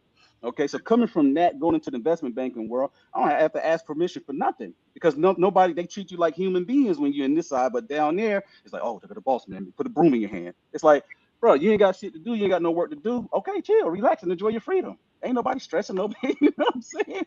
But I find myself even being conditioned in that way, where, and again, like we say, you got other black brothers out here and sisters that's justifying the abuse of other people. You can't even stand up for your own freedom. You can't even recognize an atrocity. Those people need to apologize to Kanye. They need to apologize to Kyrie, because what they're actually doing is racist. They're taking food off these guys' tables. This is abuse. They're taking the word anti-Semitism and weaponize it. It's a weapon. They're shooting anti-Semitic bullets at us. Okay, and it's so crazy, because the people who suffered the most of racism in this country are black people. How can you use that racism against black people, and black people stand for this? Come on now. Powers that be get to expand definitions as they go. It's like when we was kids, you play little games and stuff, and then you make up the rules as you go along. That's what's happening. That's exactly what's happening. Can you read Brother Yah, Kyrie's statement? we can silence them. We just don't have the mindset to silence them. It's very simple. Stop buying Nikes and Adidas. Buy their stock and own the company. They know our people won't do it, and that's where their real power is. Let me say something real quick. Along those lines right there. So there's a conversation been having this week and had it a couple times. The whole premise to this is that what the pushback is hey, it's not the rap, it's not the ratchet TV, it's not all of this stuff. Art is the imitation of life. So we have to actually change. We have to fix the problem. The problem is there's poverty, and so we need to fix the job issue, the money issue, blah blah blah blah blah, and we got to fix that, and then art will imitate life, and there won't be that. There won't be all of that, But right? see, Brother Muhammad's comment was so true, though. So you gotta digest what he said. We actually had the power. Last week's episode, Brother John, y'all was there. I talked about human action. Another economist, human action. This book right here, and it talks about it teaches you why people act, about economics, right? Everything happens because people act. One of the ingredients for why people act is that they must believe that the action will bring about the satisfaction that they seek. If they don't believe it will bring about the satisfaction they seek, they will not act. So that's why when Brother John Yah is telling you about your belief system, this is really important. If you don't believe, you say, "Oh, it's just brother, it's just Kyrie, it's just Kanye." Listen, they some fools, man. Listen, we ain't gonna never be able to get this together. So I ain't gonna support them, right? I'm not willing to lose my salary. I ain't willing to take up on it because you don't believe that the change can happen. But actually, we actually do have the power in a capitalist system. The king are the consumers. Listen, you guys are the demand. You're buying the Nikes. You're watching the NBA. All we have to do is stop watching the NBA, stop buying Nikes, and guess what? They will crumble overnight. They will crumble. Man. And do not follow Brother Joe's advice about buying their stock. No, don't buy their stock, okay? They need that money to continue to do what they're doing. So you got to drain the whole swamp.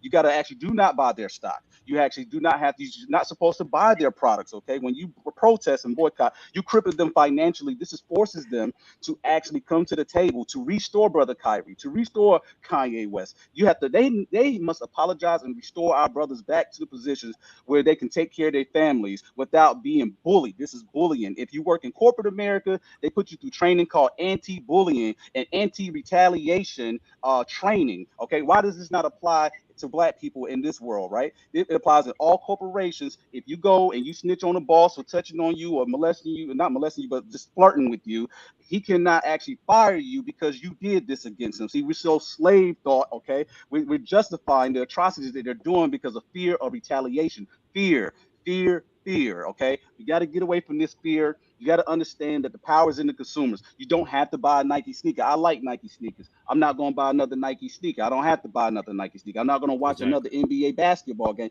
You don't have to watch another NBA basketball. It's us who actually make them hot. You got to understand.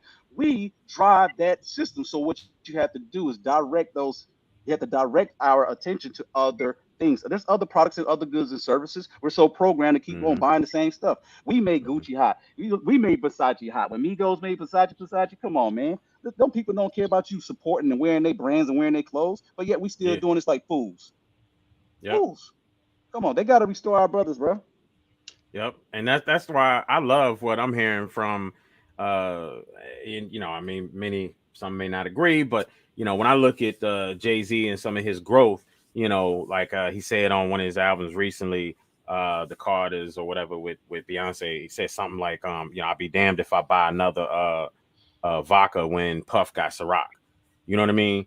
And so the idea is pushing like, hey, if you need XYZ, don't wait till Black History Month to go and spend your money on something black. When you need Joe. I'm gonna give you some pushback. I gotta give you some pushback, brother Joe. I gotta give you some pushback, bro. I gotta give you some push. This is what Kanye is telling y'all. Listen, people are not listening. Start listening to Brother Kanye. He's been to places you will never go. You ain't gotta like him, but listen to him. He's going places that you would never go. Okay, this dude is at the richest level. You ain't gonna never see the people he's seen. Puff don't own Ciroc. Listen, you can partner. Yeah, no, with the, he's no, no, no, he's no, a no. ambassador or whatever, right? I Right? understand. You can partner with you can partner with them, but you can't own. There's a difference. Look, Exactly. Jay-Z, even Jay-Z himself, in his situation with Duce and Bacardi, okay? Yep. He don't even Yep. know what's happening with the funds. He don't even know what's happening with the money, okay? Because if he's a 50-50 partner, no, ain't no. And Kanye said there's no 50-50. He's right. Somebody got to have that extra 1% to maintain control, and Jay-Z don't have that. But yet you buy the Duce. He's a spokesman. He's a mascot for white guys who's getting paid off of this. Puppy don't own Ciroc. Puppy don't own Reebok. Right. And none of them own. We have to own. You understand? Like own, like and listen, there's nothing racist about owning people. You got to get out your slave mentality. Understand the only power it comes through ownership. Even in economics, we know that You're right. You're right. private property is key to the capitalist system. That means you must own something, not government own, but people must own, individuals must own. Black people, we don't own nothing. So therefore, we don't have no power. When we sit at the table, we must ask for permission. We must beg. Hey, can I say this? Hey, can I do this? Why? Why can't you say it? The white boys go around and talk unapologetically. Whatever they said, it could be anything. The craziest thing in the world. They don't give a damn about what you think about it, what you say about it. Listen, the LGBTQ community has gotten their freedom before black people. Oh yeah. Listen, I mean, come on, they shut the whole thing down. You say something about them, look, they shut the whole thing. They are unapologetic about why are we still behaving like slaves? When will we rise up and understand our power? Man, listen. You're right. In the comments, what we got in there? She said, Taylor said people rejected the vax and now they getting back pay. Got to stand up. Look, all those people who rejected the vaccine lost their jobs. They were pawns. They were sacrificed. But guess what? They had to get restored.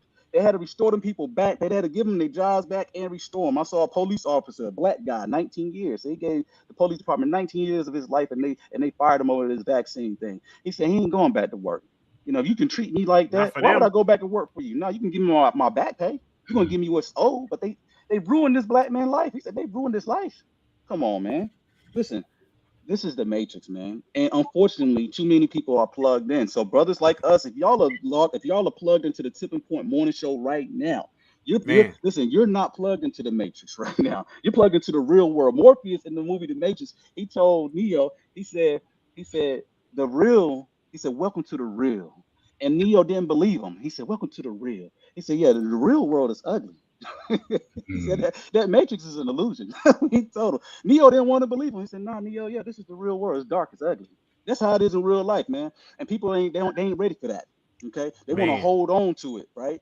Some people are willing to just sacrifice truth just so they can continue to live in this matrix. No, there are us people. If you're logged into the Tipping Point Morning Show, you're here because you want truth, and we appreciate you. So what I need for you to do is I need you to get violent with that like button. I need you to get violent on that heart button, that share button. I need you to pound it right now so that people will log in. The algorithms need to carry this information forward into the universe. The algorithms is not intelligence; it's artificial intelligence. It's sub-intelligence. It only recognizes activity. So please comment in the feed, hit that like button, and hit that share button so that this information can travel through the universe. Thank you. Absolutely. Hey, brother, y'all, bruh,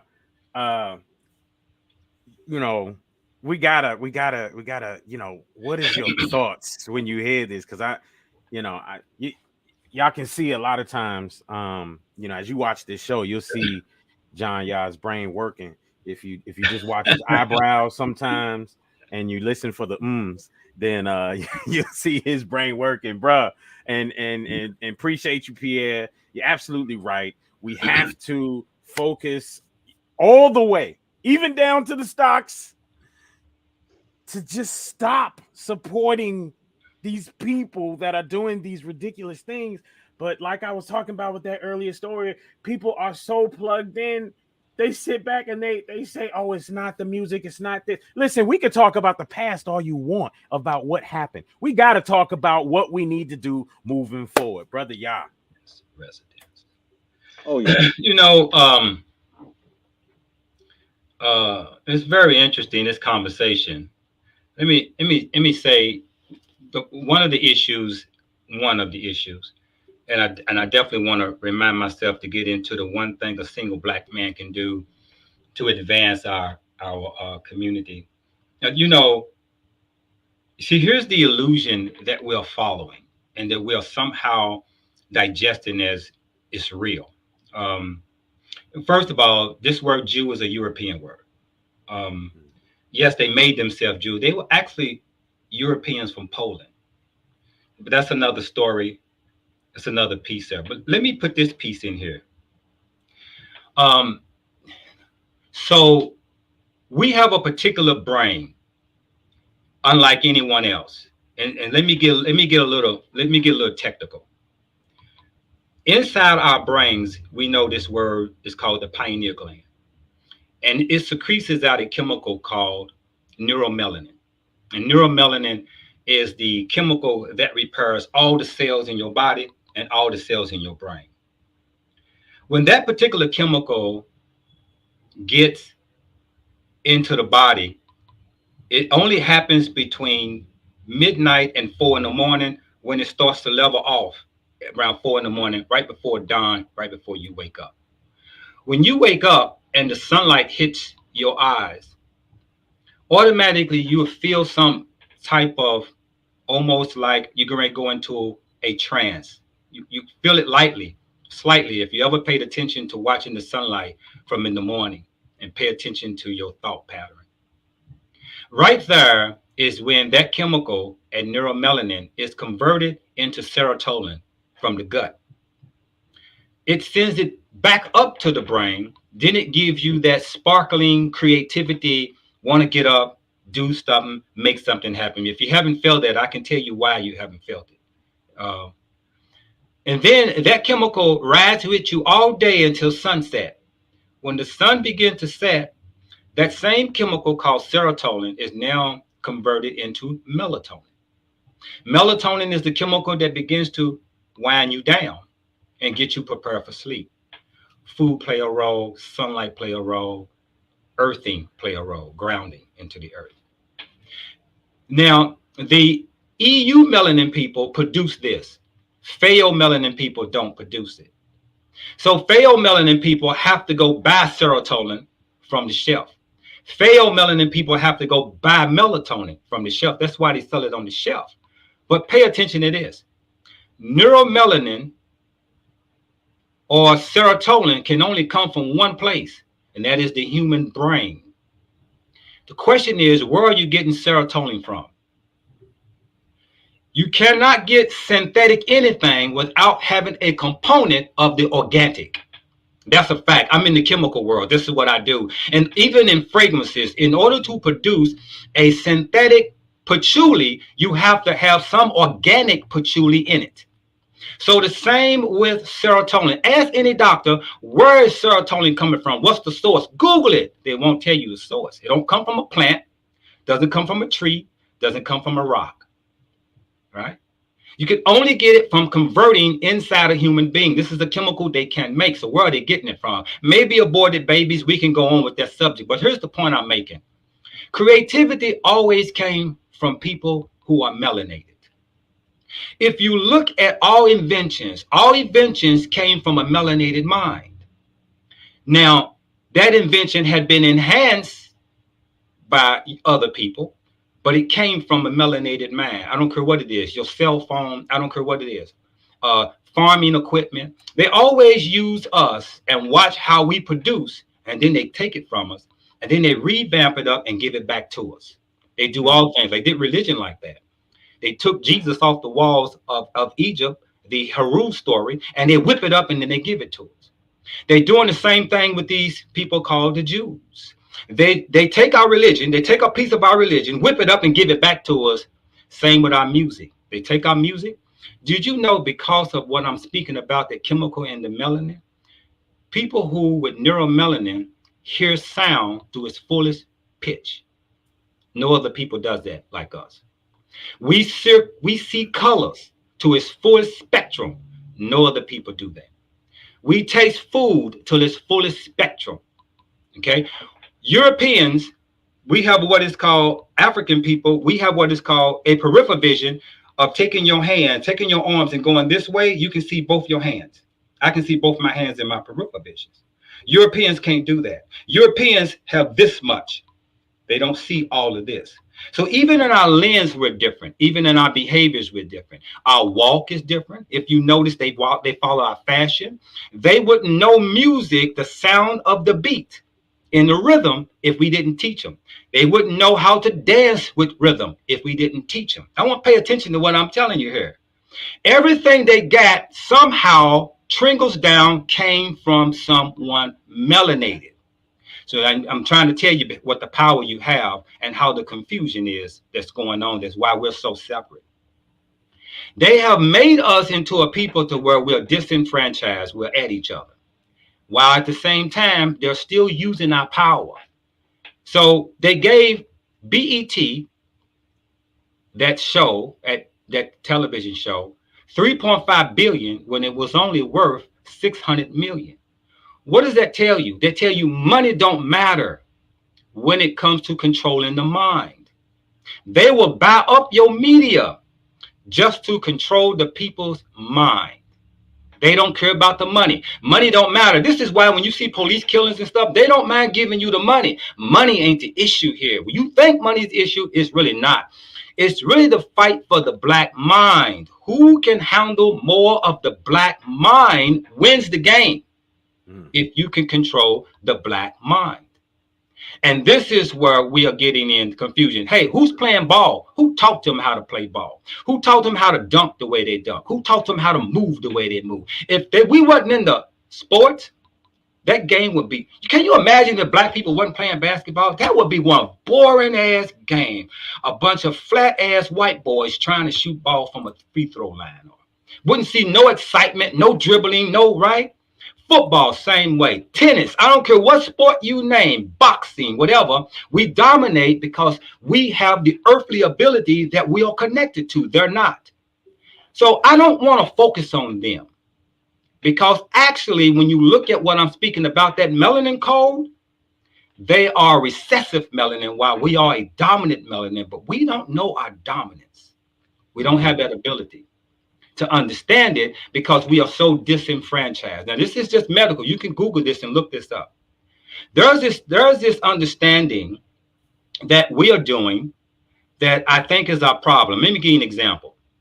If you want to think about wealth, don't think about poverty. If you think about poverty, that's what you're going to bring. If you want to think about health, don't think about sickness. Won't bring it. If you want to think about freedom, don't think about slavery. Think about freedom, right? So, but this media game tricks us. We give them our power, then we go play in the power. We give them, show them how to play ball, and then they use it by saying, we're going to take your ability to play ball from you as though it's a privilege. Say, here you go. We're going to give you a privilege and we're going to take it back. Now we get upset. Instead, I think a lot of this is going on for many reasons. There's a shift happening right now. There is a shift of energy is shifting. And they know it's a shift in the energy. They know their time is coming to an end. It might not be in the time that we are on this planet, but they do know their race or their creed or whatever is diminishing. This is why it's so important for them to inbreed with us in order for they can have the melanin they need and set out in the sun, because that melanin I was talking about, that neuromelanin or that EU melanin, it takes the sun in and absorbs it and turns it into energy in the body. They reject the sun and turn it into cancer or some type of disease in their body. I'm just giving you the power. I don't like focusing on them. I just really want to get you to understand the power that we have, that we continue to give to them. We give up their power because they'll use one of us to dangle in front of us. They'll use one of us to dangle in front of us. And then we'll fall for it. Somebody mentioned about the vaccines. How many artists try to convince people, Black people, to take the vaccine? Man. Now look at where we stand. You see, you got to understand that you have the power, but you have the power individually. Before you can have the power collectively, you got to have that power individually. You got to understand that you are a creator. You are here to produce and bring something uniquely different than anyone else into this existence. If you don't know that, that becomes the issue why they stay in control. And we are going through this back and forth. Even when we're talking about Kanye and what he can do, actually, there ain't nothing they're doing we can't do ourselves. Kanye can create his own shoe company. He can create his own factory and open up a factory right here in the hood, right? He can not only do that with his money. Do you know what it would take to start a bank? Only $40 million that's going to be backed up by the Federal Reserve. Not only can he create banks throughout America, he could create banks. He could create mortgage companies. Not only make money from it, but allowing him to use his wealth to finance black minds. Get it? Yeah. See, so we're chasing the wrong thing if we're not seeing that. So let We me can ask you this, do brother, yeah. Let me ask we you this, can brother, do yeah, because you dropped a lot of wisdom on us about the physiology, the physical. I think that in the war that we're facing and that we're actually in is more of a mental, right? And so, in all correct. of our splendor and all of our glory, all of our strength and our DNA and all this other stuff, what does it matter if we're still slaves, right? Because it really don't matter if they are less this and less that, but yet they control everything. How is it that they were able to do something that they did, right? Something is the strength is in the mental, not in the physical. The physical strength is tribalistic. It's animalistic, actually. It's just more Correct. animalistic, right? In an advanced civilization, you need intelligence. And when you're talking about a great awakening happening, yes, they don't like us to get intelligent, right? They don't like us getting knowledge, right? Because that is what changes things. Being a physical brute, being strong physically doesn't change anything because the body is slave to the mind, right? And so obviously they must know something. Obviously they know something more than what we know. They understand how the system works, right? And we don't. We're just now learning it, and that's why my mentor told me how they say, "Hey, man, listen, black brothers like ourselves, we have to get this information out to our brothers, right?" He's like, "I couldn't let you go, but I had to pull you in to mentor you." I love what you're doing. He said, I'm a fan of yours. I didn't even know this guy is running one of the top financial companies out there. I have my own podcast, Wall Street Jack Boys, and we go live every Sunday covering the markets and things like that. And he asked me for advice about the markets and things like that. We have really good conversations. But to get to the C-suite, to get to the positions of power and things like that, right? What we look up to as people, we look up to sports. Like I come from the hood, we mostly come from poverty. And our hood hopes, the people that we look up to, the only hope that we are, accustomed to is people who play basketball, play football, or music. That's it. The entertainment industry. And to me, I've worked in the entertainment industry for 15 years. And looking back on it, it reminds me of being an animal at a zoo where people are watching you. That's all it is, right? And so we had to get to a position of understanding that this war that's occurring, meaning that it's not that we're fighting the war because we want to. It just so happened to be that that's what it is. We don't create the segregation. And the data is already there. You can go to Pew Research and look up black this, white this, and all this other stuff. So they're competing. We're competing against each other, whether you know it or not. I have friends that are school teachers that talk about the young black kids in the classroom, and when the principals and the high people come down and they look and they're actually looking at the kids, why are the dark skinned kids the worst performing kids in school? And the little mixed kids and little white kids are the highest performing kids in school. This is where we have to get to accountability. Brother Antonio Brown should have been here with us today so we can cover that, because there are systematic issues, but we can't control what we can't control. But the things that we can control, that's what we have to focus on before we can make any other change, because that starts with us. We have to Right. take accountability for ourselves. We have to be educated. I saw in the comments somebody said they got to get this book. I was just showing you guys Dr. Laila Africa. He's one of our, great herbalists. And this book is, you guys definitely got to get this. I have lots of medical books and things like that. My daughter, she's in school for medical stuff, be a doctor. But we've already had this, and he talks about vaccines and stuff like that. He educated us on vaccine science way back in the 80s. Y'all don't even know. You ain't look, right? Okay. It's in the book. You have to read. So we have to get educated because the war is a mental war. It's not a physical war, right? Right. You're not going to go into when you see people like Floyd Mayweather Jr., how he fight his fight. He's not a slugger. So why would he go into a slugfest with somebody and get knocked out? He fight his fight. He fight his game. His game is to fight intelligently.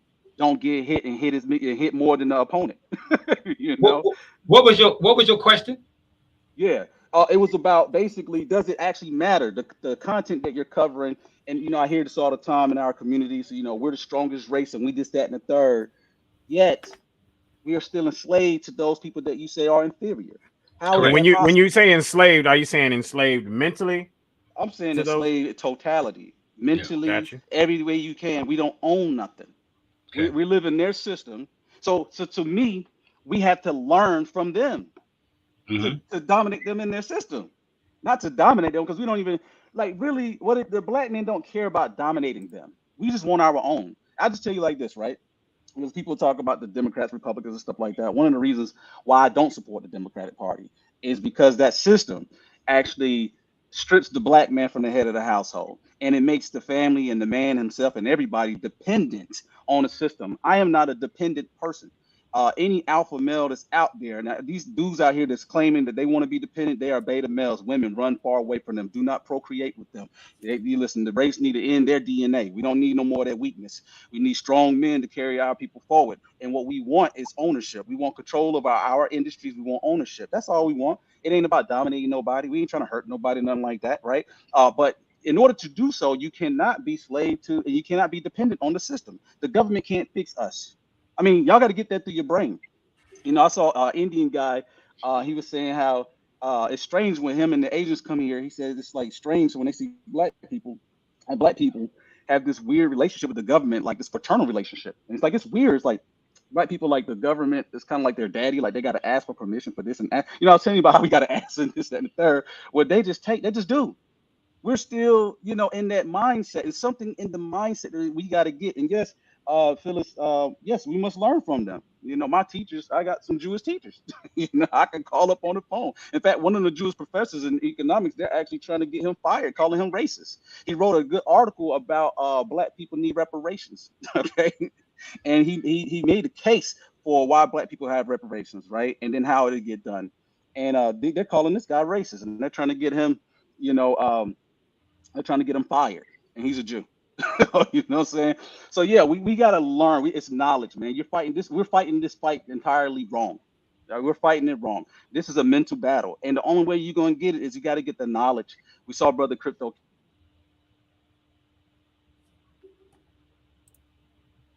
Hey, Pierre, you went mute, bro. Went mute.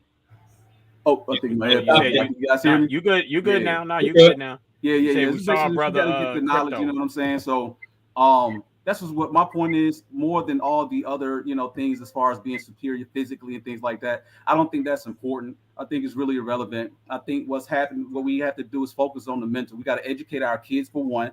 You don't have to put your kids in football and basketball, people. There's other things that we can do, right? We need more doctors. We need more lawyers. We need more investment bankers. How do you think black business is going to get money to do what they need to do? Anybody can go start a business, but you got to understand starting a business is one part of the cycle. You have to go out and compete with other businesses. If you don't have the capital to compete, you will have to shut down. All right. And so you got to have people that's got to have investment. Like you got Robert F. Smith, who's the richest black man in America. He's a venture capitalist. He provides capital for other companies. We need more kids to be educated in that way. And in my company in the investment banking world, I just did a 2-day training with Morgan Stanley this week. Morgan Stanley in investment banking. Y'all don't know how big that is, but Morgan Stanley is top dog. You don't get there without being Ivy League. Okay. How many black people you think you saw there? That you think I saw there? A handful. And we had over 1,500 people and not even a handful of black kids there. Why I don't see our black kids going into these investment banks? Because that's how you're going to learn. When I say you got to learn from them, yes, you have to learn from them. It's one thing, yeah, you can start a business, and that's a good thing too. But one of the important things that you can learn from corporate America is the whole structure, how they're running business, how they're doing it. So you get on the inside and you learn it, and then you can bring it back to your community. You can bring it back to your own business, right? So when you have kids that can work for Goldman Sachs and Morgan Stanley, man, listen, those kids will be a great asset for the community. You understand? So, I mean, those are the things that I think are most important. Is we got to deal with the mental and get that knowledge. Let me answer that question you was asking concerning the physical part that I was mentioning and why that's important. Okay, why I feel that I know that's important, because that goes back to who we are as a people and who we are as our individual self to understand what is our real power. Our power is not connected to a thing. Our power is connected to a substance of a source that's already here, right? To understand it, how do we tap into that universal source that can bring us whatever we want in life by tapping into that and understanding how we're made up? How can you do anything forward without understanding how to start? How are you made up? What are you made of? How do I know how to even think that I can have the ability that I can create a substance in my brain before that substance come out? We live in a thought world, right? But you won't know that if you are unaware of who you are. This is why on this show we always talk about the individual studying themselves. I say this often. I say this a lot. There is nothing more worthy to study than yourself. There is nothing more worthy. There is no book. There is nothing more study. There is nothing more worthy to study than yourself. But here's the problem with most African Americans or people of this color in this particular land, compared to foreigners, Ethiopians, Arabs, Indians, and I do business with a lot of them. I found this over my journey that's very interesting between them and us. They view themselves, or let me first say this. I've seen Jewish Americans get along with Palestinians Americans in doing business together right here in Louisville.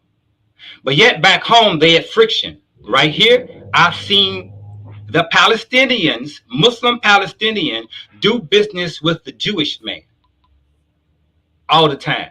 Lambert Distributing Company is Jewish owned. Most of these stores are Arab owned. Guess who delivers products to them? The Jewish guy. Guess who owns a lot of these buildings these Arabs are renting from? Jewish guy. You see? They do business together. They share money amongst each other here. The Iranians are Shiite Muslims. Those who from Saudi Arabia and other places are Sunni Muslims. Guess what? Back home, they friction. Here, they get along together and do business amongst each other and trade stores amongst each other. What I understood was this. Over here in this land's about getting the money. And we see ourselves as residents. They see themselves as foreigners. Guess what? When you see yourself as a foreigner, you see yourself in a foreign land, you hook up with those that look like you. You can take 10 families, black families that don't know each other, put them in Russia with all these Russians.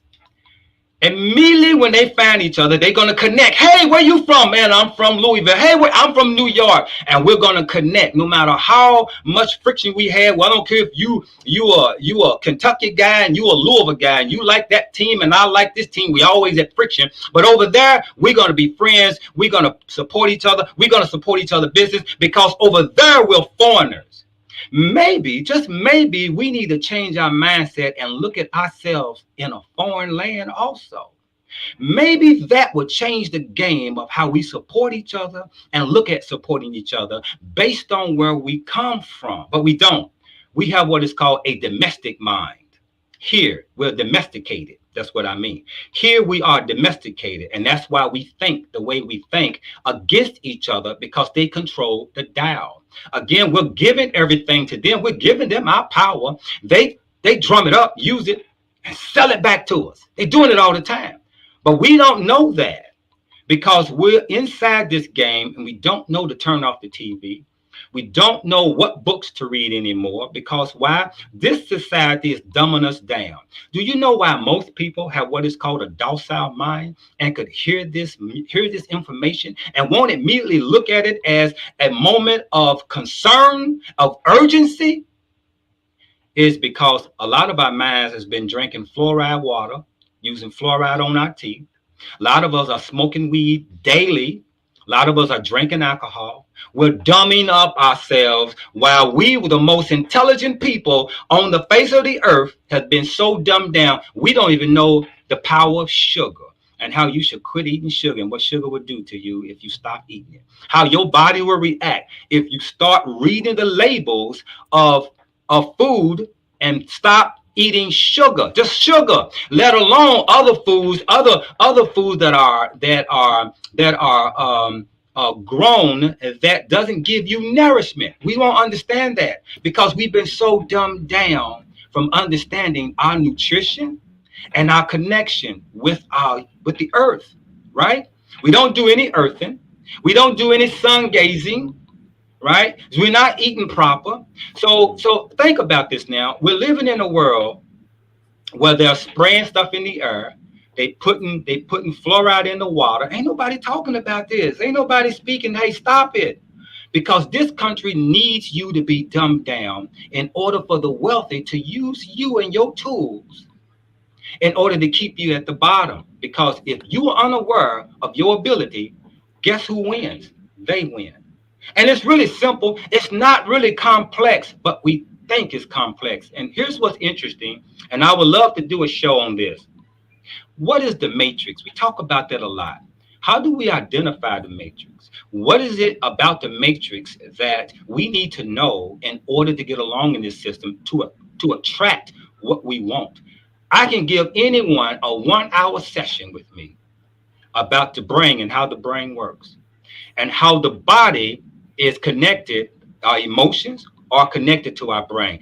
I did a lecture on peptide neurotransmitters, and it's on my, you go to my videos in my page, go to my videos and you will see one that I did on peptide neurotransmitter. And this is real quick. I'm just going to give you a little piece of it. A peptide neurotransmitter is when, let's say, for instance, let's do this. You have over 100 trillion cells in your body. You lose 1 billion cells every minute or more, and you gain 1 billion cells or more every minute. There's 1 billion cells just lost, scraped off, blown out, and there's another 1 billion cells come in. Just that simple. Check this out. Those cells in your body, those cells that are into your body, don't know what you're thinking until they get in your body. If you're depressed for 20 minutes, you have 20 billion depressed cells in your body. That means that you have a thought, and when you begin to think of that depression thought, you feel bad. That's called a neurotransmitter connecting to your cells in your body, right? They become dormant. So those 20 minutes of depression cells in your body, whether they depressed or anger, will become dormant and lay in your body. And they will wait there until more cells like them connect. Now, let's say, for instance, for the next 20 minutes, you're happy. Then you created new happy 20-minute cells in your body, and they connect with the happy cells. But if you are most of your day thinking negative cells, meaning depressed cells, guess what those cells will do after so long? They'll build up and send a signal to the subconscious mind to produce a scenario that will make you sad again. They will make you either create an argument with somebody or create a fight with someone just because you have that in your body, those traumas that we don't talk about inside our bodies. The body carries cells. This is why when you think something negative, or you can think of a fight that you had a week ago, don't you feel bad or feel anxious? Because there's a connection. The body's following the thought. So if you spend most of your time thinking negative thought, your body is feeling the negativity, and that's what your subconscious mind will project. It's really simple as that. We don't understand that we are a walking computer. There's this thing called theta wave. Theta wave is similar to hypnosis. When a child is born, it is under the form of theta wave till it's 7 years old. This is why a child can learn multiple languages real easy. For 7, because they're in the form of hypnosis. The same form of hypnosis is right before you get ready to fall asleep and right when you wake up. It's called theta wave. That's the best time to program your mind because the information moves past the frontal lobe of the brain that wants to analyze everything, and it goes right to the subconscious mind. This is why if you Google this, Google subliminal messages banned in the 50s. I promise you're going to see a lot of information, how they would use, and they still do it today, how they use subliminal messages to bypass the frontal lobe of the brain and get right into the subconscious mind. You know how they did it? In movies, you will be watching a movie, and there'll be a one frame, one little clip. You didn't see it. The subconscious mind saw it. And guess what? It'll be a popcorn, Coca-Cola. And it goes into the subconscious mind. This is advertisement. This is marketing. Next thing you know, you having a taste for Coca-Cola. specifically if you already got the IP address inside of you by drinking a Coca-Cola. It can be awakened by seeing a Coca-Cola sign. This is why also you see billions of dollars on billboards on the highway. Well, ain't you supposed to be paying attention to the highway? You are, but your subconscious mind sees everything.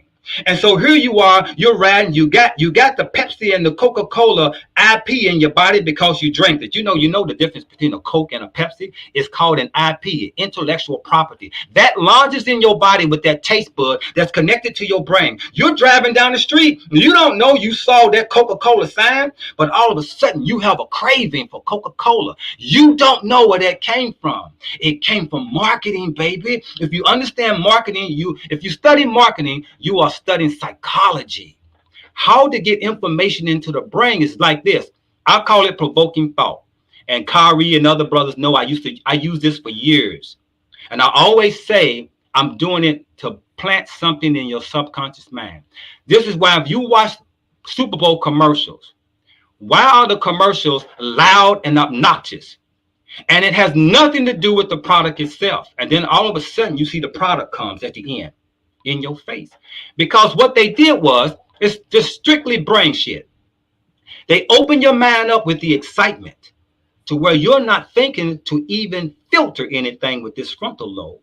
And that information that they want to sell you goes right to the subconscious mind, and you're walking around with that in your mind. You don't even know it is. You are actually a walking computer off the assembly line that's not been programmed yet.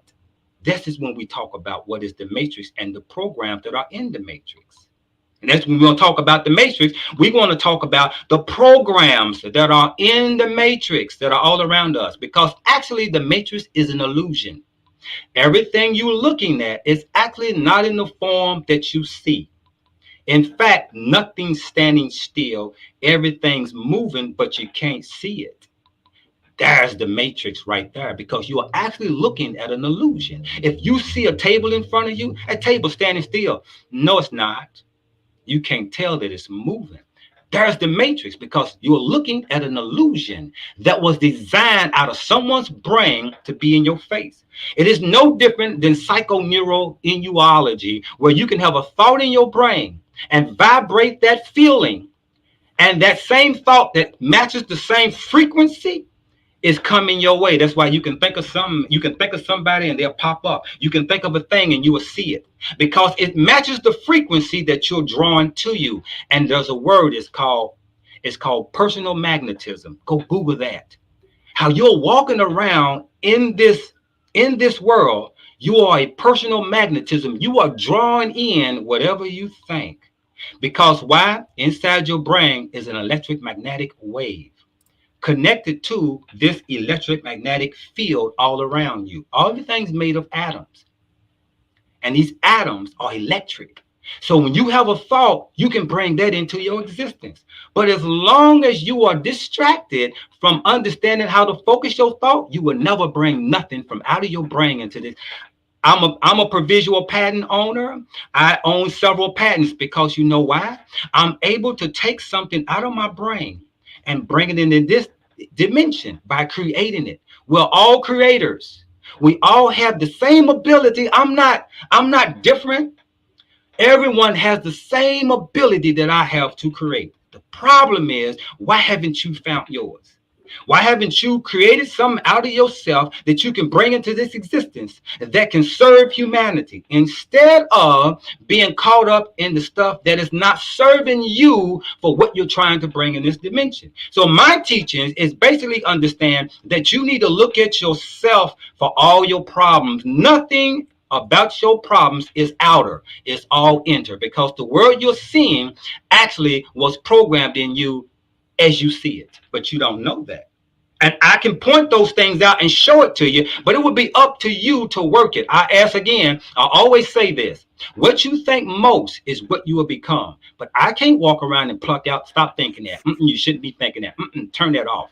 So the question is, if you can't use it, it's because you don't understand the science behind it. And that's why some win, some don't win. Brother, yeah, that's good. And listen, I like how you said it. Well, like, everything we need is inside of us. I heard somebody was saying that a seed of a tree has everything inside of it that's going to make it a tree. Correct. It's got everything in it it's going to need. It's funny, man. I was when I was studying the immune system, I picked up this book here. And this book here about the immune system. We have a video series on YouTube, right? That really is colorful and it makes it simple so you can understand how the immune system works, right? You see all the colors. So the video is really good. So I had to order the book. And what's interesting is that, and I posted a clip from it, but what's interesting, it says that the body has all the weapons in it that right now to defeat any virus that's been in the past or that will even come in the future. The body already has a weapon for it. Absolutely. The whole thing with vaccination and stuff like that is that the body has to find the right keys, the combinations to overcome the virus, but the body has everything in it. It already has the weapon. This is the way it describes it. It already has a weapon for every disease there is from the past or the future. The body already has it to overcome it, to defeat it. It's just the timing of trying to get the right combination, but your body already has everything it needs inside of it, which is interesting. That's why I call the human body God technology. I don't know if you ever saw the movie Alita. Alita's a kid movie, and the kid she has a suit that is her body. She has to get her body, which is the best in the world. So it reminds me of our bodies, how we got so much in this body. I call it technology. That science is artificial, man. Science is really artificial. It's always trying to replicate the natural. What the body can already do for itself. So when we talk about immunity and stuff like that, people, like you say, they don't take care of their bodies. You work in the industry, when people putting chemicals in their body, we don't even understand it. Growing up, why are you putting all that perm in your hair? Why are you putting perm in your What is the chemicals having impact it's having on their mindset? Could this be some of the causality of the mental health issues that they're facing? And mind you, I worked in the mental health industry. I had a 30-head caseload actually back in the day. And it's interesting how quickly people try to put you on medication.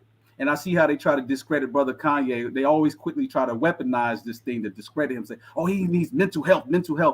Listen, I had a 30-head caseload, and I can tell you it's a very lucrative industry. Everybody that's in the industry is there to make money. I've never seen anybody get diagnosed, put on medication, and be cured. Everybody that was placed on medications, they stay on medication for life. They become a customer for life. They never improve. They never get better. So that's just me. Maybe we can have a conversation on another one about that. But my observation of my short time in that industry, I never seen anybody get well. I see people get wealthy, but I seen people anybody can get anybody can get diagnosed with any kind of mental health issue. Listen, the news here and they try to weaponize, but I promise you, you can be diagnosed with anything. You can be diagnosed with bipolar. That's one of the easiest things to diagnose you with. Do you have extreme moodiness, ups and downs? Oh, you're bipolar. You see, listen, the state pays for these people businesses. They get paid by the state. Okay. Yeah. This is guaranteed money. Okay. And the people don't get wealthy. They don't get healthy. Excuse me. They don't overcome it. They stay on medications for life. So I have lots of questions about, the whole mental health industry in itself. And does that really help people? And it's been my experience that I did not see it help people. I see people become customers for life and they die on those medications. Boom, that part. They become dependent on the medications. Yeah. That's not helping nobody. Right. Real quick, I wanted to show this part here. This is Holistic Self-Diagnosis. This is also Dr. Africa's last book that he produced. And it's a great book where it actually can point to certain areas of your face and your body if you're having an organ problem. In other words, there are certain parts of your body can show you have something going on in your organs, right? So that's why I'm always into the holistic health and away from what is called allopathic medicine. Because again, we got to study ourselves and study what we're made of to understand what we can do. So again, what I try to just focus on is to be able to have the ability to live the kind of life that we want through our imagination, which is one of the most powerful tools that your God, or whatever you want to call it, gave you. The power of imagination is it's the strongest tool you have as a human being on this planet. Imagination. And real quick, I'm gonna give you a short story, a little short thing that I'm writing about in my theses. I was incarcerated and facing the death penalty while in solitary confinement. Well, I imagine myself being in this position right here. By using the imagination, I was allowing what my thoughts were enter into my body to where I feel good about what I was thinking, because you have to create a feel good for a thought in order for the vibration out here of society to read it. Universe don't give you what you want. The universe give you what you're vibrating. If you're vibrating goodness, the universe gives it to you. So it ain't a thought. You women want a good man, you have to vibrate that to where you feel like you deserve a good man, right? That brings you a good man. So I understood this vibration that I was using while I was incarcerated. I was in solitary confinement because nobody was talking to me. I was in these four walls for 60 days, and I was just imagining that I was a greater person. Well, I ended up being convicted and got 25 to life, but the Supreme Court overturned my case within 3 years and set me out. And I ended up starting the business, the very same business that I was using my mind to create there. I didn't know it, but it actually developed itself because, I understood the secret now is creativity. Do you know how when you was a child, you was always creative? Where did that stop? Somehow you got dumbed down, probably when you got in public school. When you got in public school, they dumbed down your creativity. And you know what they did? They took your individuality and they combined it collectively. The number one thing they did in the schools right now today, they took away cursive writing. You know, cursive writing was the number one way you can identify who you are different than anyone else, was your signature. They took that away from you and made you all conform to the same writing. What did that do to the intellectual creativity mind to a child? You don't see yourself different than the next person. They're making you robotic. This is why they took away cursive writing. Because cursive writing is your first identity of self-expression.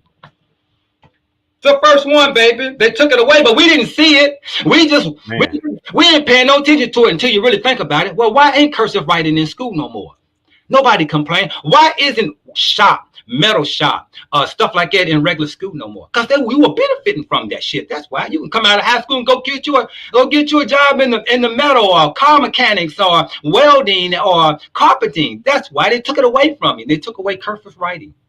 Took it away. And that's why we homeschool. Okay. Listen. And that's why I homeschool. A lot of people don't think they can do it, but you can do it. See, your brain is slave. Your brain is so enslaved. You don't even. A lot of people don't know it's an option. You're afraid the government is going to come and do this, that, and the third to you. No, you have the right to educate your child. In fact, you are your child's first teacher. Parents, women, I hope you're listening. You are your child's first teacher. Be careful what you're doing around your children. Understand this. It's terrible. I see, these young girls out here living the way they're living. But listen, you are your child's first teacher. From inside the womb, before they even come out, they're learning from you. They know your sound. They know your vibrations. You understand? So, y'all drugging and partying. Listen, man, you got to turn away from that. Listen, we need our mothers. We had, Sister Angela here earlier. I told her, thank you for nurturing our communities, because as a woman, you got to understand, as a woman, what is your listen, women, you are a nurturer. It is not a man to be a nurturer, right? We are more of the conquerors, right? We got to go out and go hunt and go get it. But it is important that you become a nurturer. And we have women that are masculinated. The movies. I can't even watch these movies. I see these women like kings and they fighting and bald headed. Listen, that is not the way you were designed by the creator. Listen, you were created for nurturing. And listen, Dr. Miles Monroe. Oh man, Dr. Miles Monroe, y'all got to watch this guy's videos. Whether you're Christian or not, just watch it. It's just wisdom. Dr. Miles Monroe, man, he goes over purpose of woman. And he passed away. Him and his wife, they died on a plane crash. God bless his soul, man. Listen, this is one of the greatest teachers ever, man. And I love his work. I can always reference his work. And he talks about women. He talks about man, husband, wife. In order to build wealth, listen, you can't even build wealth as a Black American because we don't even get married. Listen, you don't even believe in marriage no more. Marriage is one of those things that is so important that there are nations that force their citizens to be married. That's right. You have forced marriages, arranged marriages. Why? Because they know that the benefit of marriage, all right, the benefit of marriage, it benefits the entirety of society. The kids are more stable. They have a brighter future. They have a better chance of survival. Once you break that family unit up, man, listen, you're on a path of destruction. All right. So listen, women, you got to understand your purpose is to be a nurturer. Okay. You're not supposed to be standing toe to toe fighting with men. No, that's not your purpose. You're outside of your element, man. And listen, first of all, you got to understand it takes a man to deal with a man. Black women, you're not going to ever compete with a white man. Understand that. So you need to actually help your brothers to get into a position where they can compete with the white man, right? Because that's the only way. And I say the white man, not just white men, but all men, because all men compete with each other. It don't matter, Chinese, Japanese, whatever the case may be. But we do live in the white man world, so that's why I'm saying the white man. But your black man has been hampered with all the government regulations and stuff like that that's came in and supplanted the black man. The black woman said, oh, man, forget to get child support. I'm gonna get this AFDC or whatever this welfare check is. The government give me more money than I can get from the child support I can get from this dude, right? So, but stuff like that, man, like we had to overcome all that type of stuff. But back to the point of homeschooling, man, listen, you can do it. If you have the capacity to do so, I encourage you to do so. If you need some resources, I can give you some resources. But one of my greatest joys is that my baby, she doesn't have the same structure that we grew up in. She doesn't understand that structure, standing in lines and stuff like that. And, to her, that would be just like a whole other world, right? She gets up, at a decent time, but she's not up at 6 o'clock in the morning, bright and early, this, that, and the third. But she's more advanced than the kids that's her age. We get straight to the point. We get straight to the topics. It's none of the other extra stuff. But she's finished with her day, right? Her day at school is about 4 hours. Okay, so about 4 hours and she's finished. She got freedom. And we let her be as creative as possible, man. She creates so many arts and crafts. I don't even have a place to put all the stuff, right? So we pour into her creativity. Her mother is classically trained. I'm glad I got a wife that can cook. Fellas, get you a woman that can cook. I'm telling you, these strippers can't cook. Don't fall for the strippers. They can't cook you a good meal and put that food in your gut and feed your kids. You understand? Think about the future, fellas. That girl, she ain't gonna be able to take care of your kids. She at the club all night. Guess what? You're gonna be at home with the baby while she at the club shaking her tail. Listen, I'm telling you, better pay attention to the wisdom. Get your woman that can cook. Listen, home economics, that used to be a thing they taught in school. My daughter did it every day. My daughter's in the kitchen with her mother on a little footstool, standing up over the stove, and she's 7 years old, right? She's already learning these things. So the house is the first place of education. What does your home look like? Do you have an environment that's conducive to that child learning how to develop properly? So that's the advice that I can give you guys on that, you know what I'm saying, to develop these children, because they're the future, man. We can't destroy our future in selfishness, right? You already have kids. You already live your young life, blah, blah, blah. You got to invest in your kids. How many of us invest into our kids' dreams and hopes? How much money have you invested, and how much time and energy have you invested behind your kids? Think about it. I mean, this is for each individual to digest yourself. Think about this. I hope this troubles your spirit in a way that you move, that you take action. You say, you know what, I got to do something different, right? I saw this one little white kid for Christmas. He was 12 years old for Christmas.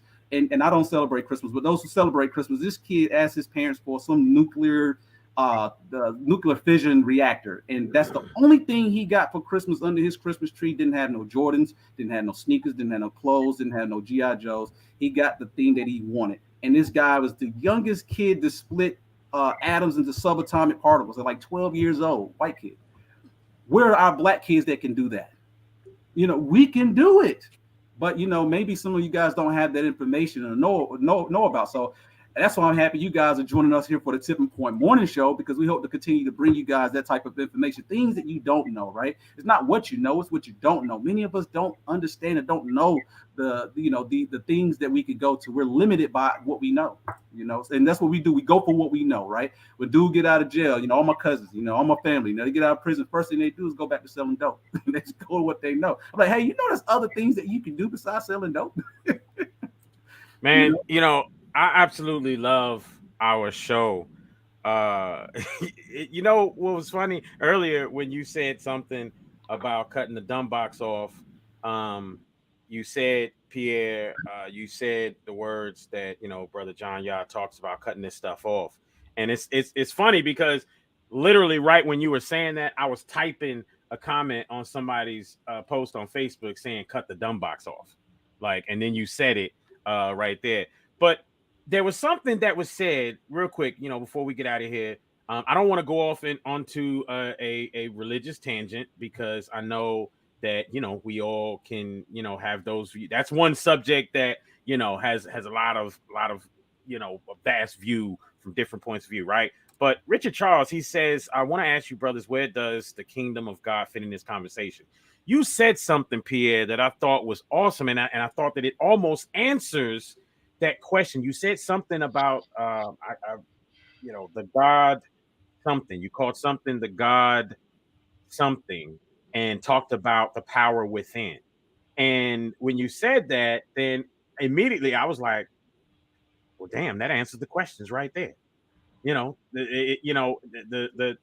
God force energy, the kingdom of God, it's within you, and I think it's similar conversation when we're starting to talk about people recognizing the power that they have within, the power to do. And I didn't want to dismiss that, because I thought it was just kind of amazing when you said that. And to me, that almost answers that question. And I thought it was so great.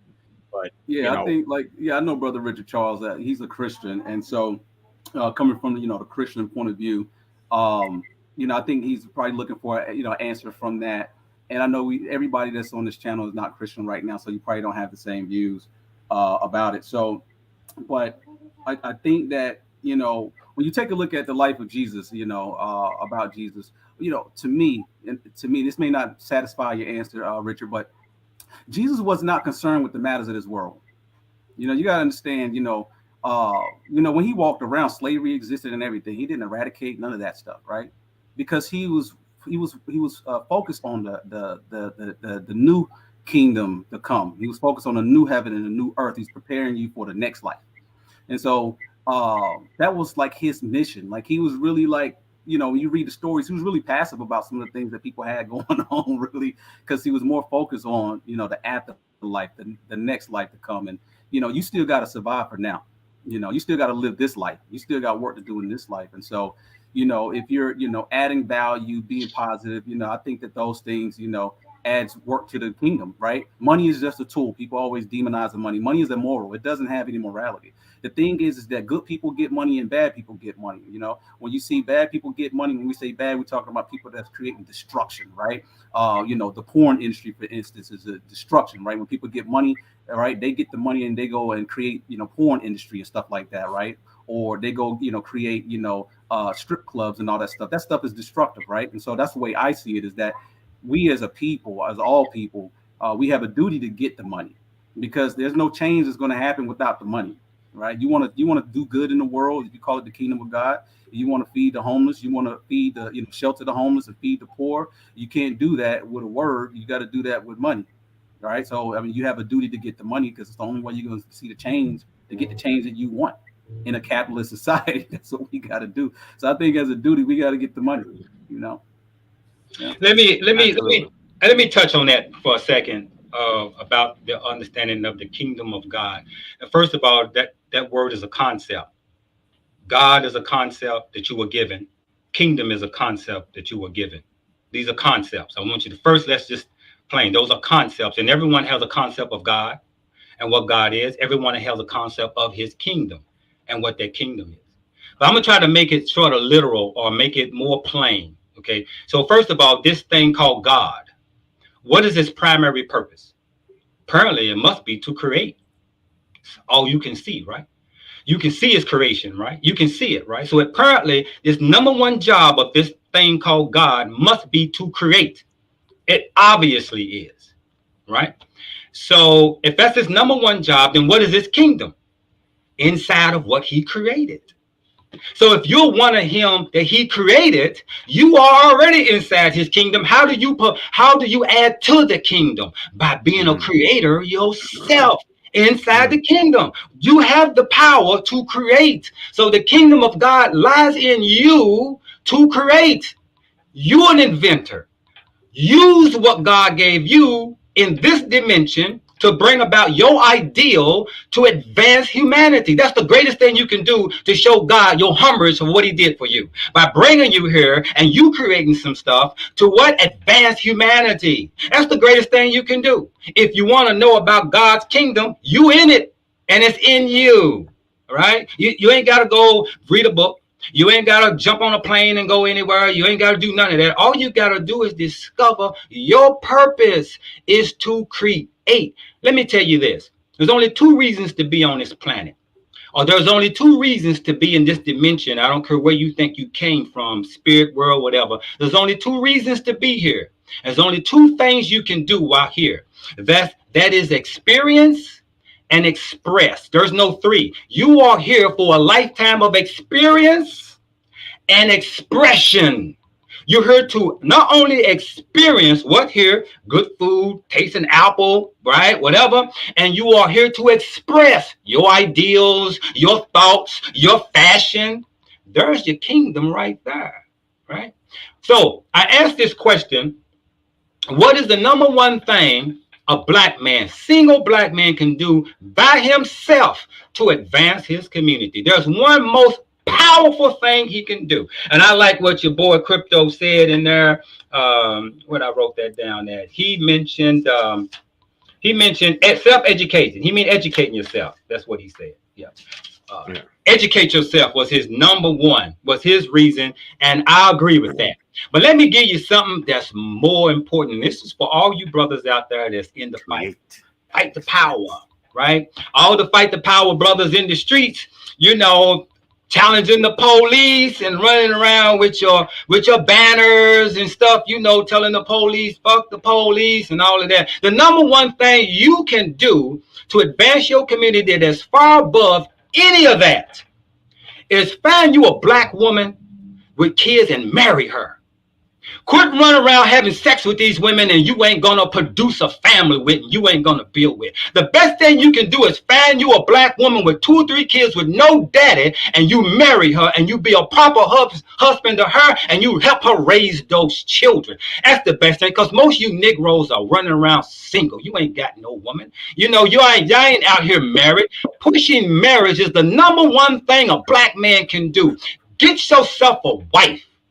And that's the best thing you can do for the advance of the community, because we in a dying breed when it comes to our marriage. We ain't getting married no more like it used to be. We're just having sex with these women, dropping babies in them. Beautiful women dropping babies in beautiful ass women that you ain't gonna be.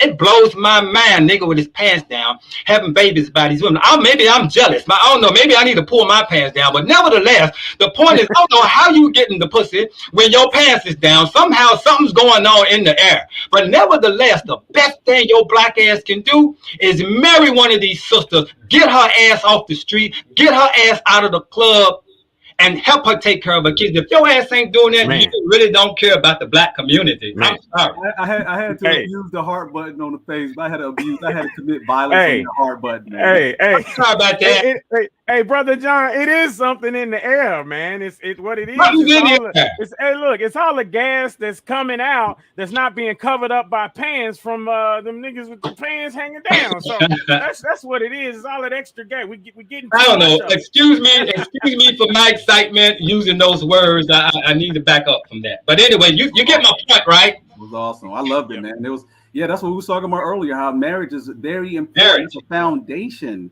You got to have a foundation. You can't build without a foundation. Anybody does construction, you got to start with a foundation to build on.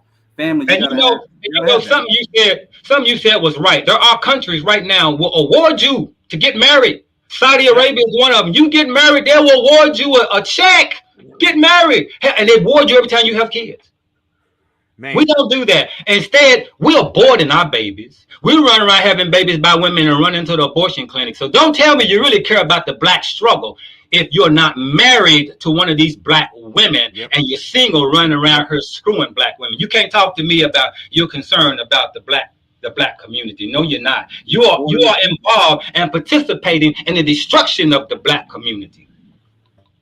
Man, it is absolutely beautiful to sit back and have this conversation, especially about marriage. And maybe we need to elaborate on that for another show as well, because I mean, Brother John, you know my personal situation, and it was beautiful. I told my lady, I said, one day we're gonna do a podcast, and we're gonna do a show, and we're gonna tell our story, because what's beautiful about it is being able to see someone's mindset on their own change simply because they see the fruits of what it is when a good man comes into their life and interjects these type of views that we're talking about here today when it comes to marriage, when it comes to building a home, and to see that, and to see those viewpoints move, because you sitting there, you looking, you know, we have this, we're building, we're, you know, things are growing,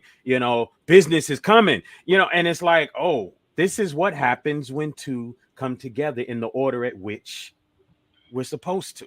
So that right there, man, I love what you said about that. And brother, yeah, I mean, he got on the fellas, so he gave the fellas what they need. But women, yes, understand, you got to be a nurturer, right? When you see these black boys, when they marry these foreign women, it's because it's about the nurturing that they get, right? You can't be, you know, brolic, all right? You can't have two men. You're gonna bump heads too much, right? You can't listen. You're gonna have to be more of a nurturer. Start with nurturing yourself. I heard Sister Angela talking about earlier with her, you know, her event she's having in Kentucky.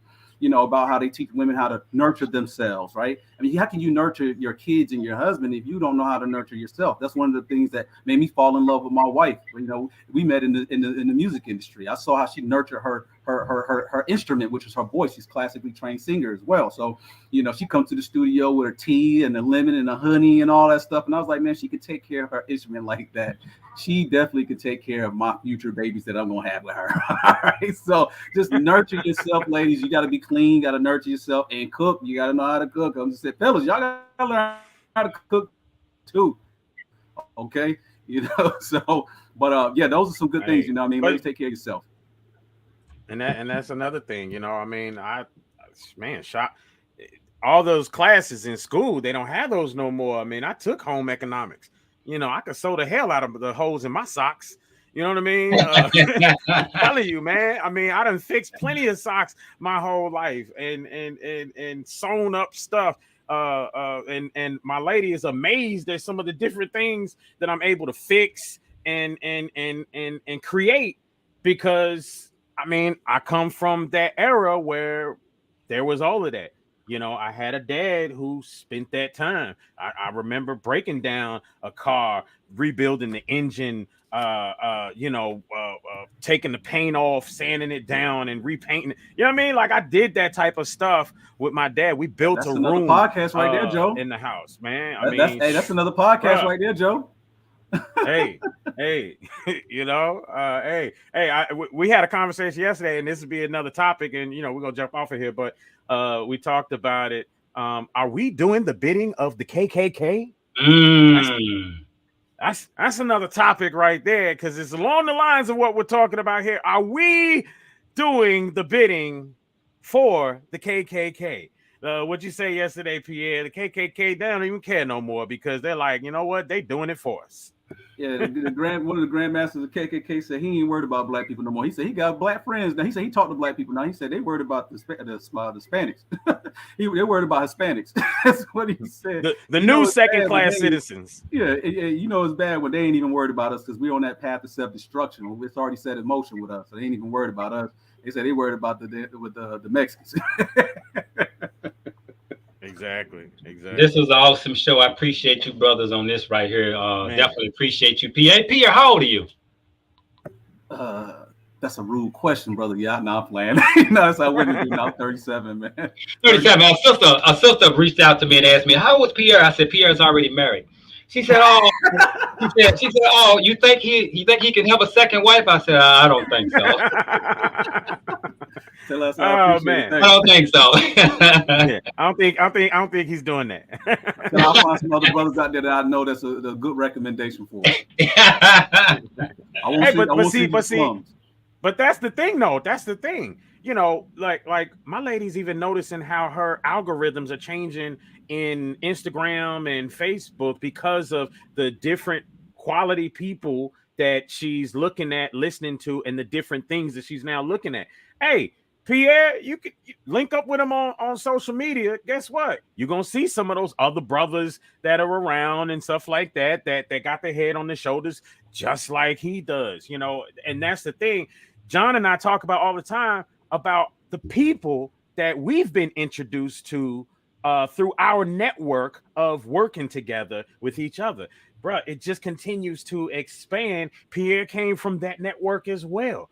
You know, I mean, it's just so dope when you are moving in a particular direction. Those vibrations that get sent out and the way they come back to you, folks. I'm telling you, if you could just get it into your head, that what Brother Yah said earlier about how you focus. All right. So if you want to fix the problem about poverty in our communities, this, that, and the other, don't sit there and always go into that conversation about what went wrong. Let's move into the conversation about what we're going to do to fix it. That's where your focus should be. And that's the problem. That's why we, for centuries, have not gotten things done. And we're still having the same conversations over and over because we keep talking about what went wrong as opposed to talking about what we can do to continue to make things better. And that's what's great about this conversation. That's what's dope about the Tipping Point Morning Show, because that's what we're giving you. We're talking and telling you about how to do it better, how to make it better, how to move forward. These are jewels and gems. Hey, y'all need to share this show all throughout the week. Everybody share it once a day. Just share it once a day. Hey, shout out to everybody that joined. Shout out to everybody that abused those like buttons, heart buttons. Shout out to everybody that, you know, communicated back with us so we can, you know, move the dialogue forward. I appreciate you guys showing up with us on this beautiful Saturday morning. Hopefully you guys will join us next week as well. Absolutely. We'll see you next week. Same place, same time. And right here, remember, Facebook, Instagram, YouTube, we're you know, even LinkedIn, we're live on those spots right there. But throughout the week, you can check us there and replay videos or whatever. But you can also hit us up on Spotify. You can hit us up on Google Podcasts. You can hit us up on Anchor, iTunes and all of that, you know, the iTunes podcast as well. Just hit us up. We're there. You know what I mean? You want to reach out to us, the Tipping Point Morning Show or the Tipping Point Show at gmail.com. I believe it is the Tipping Point Show at gmail.com. Hit us up there. And hey, I got to shout out again some of our sponsors, healthdaddywild.net. Y'all see the commercials, healthdaddywild.net and sayababa.com. That's SYABABA.com. All right. Hit us up. We love y'all. We appreciate y'all. Until next week. Peace. Peace.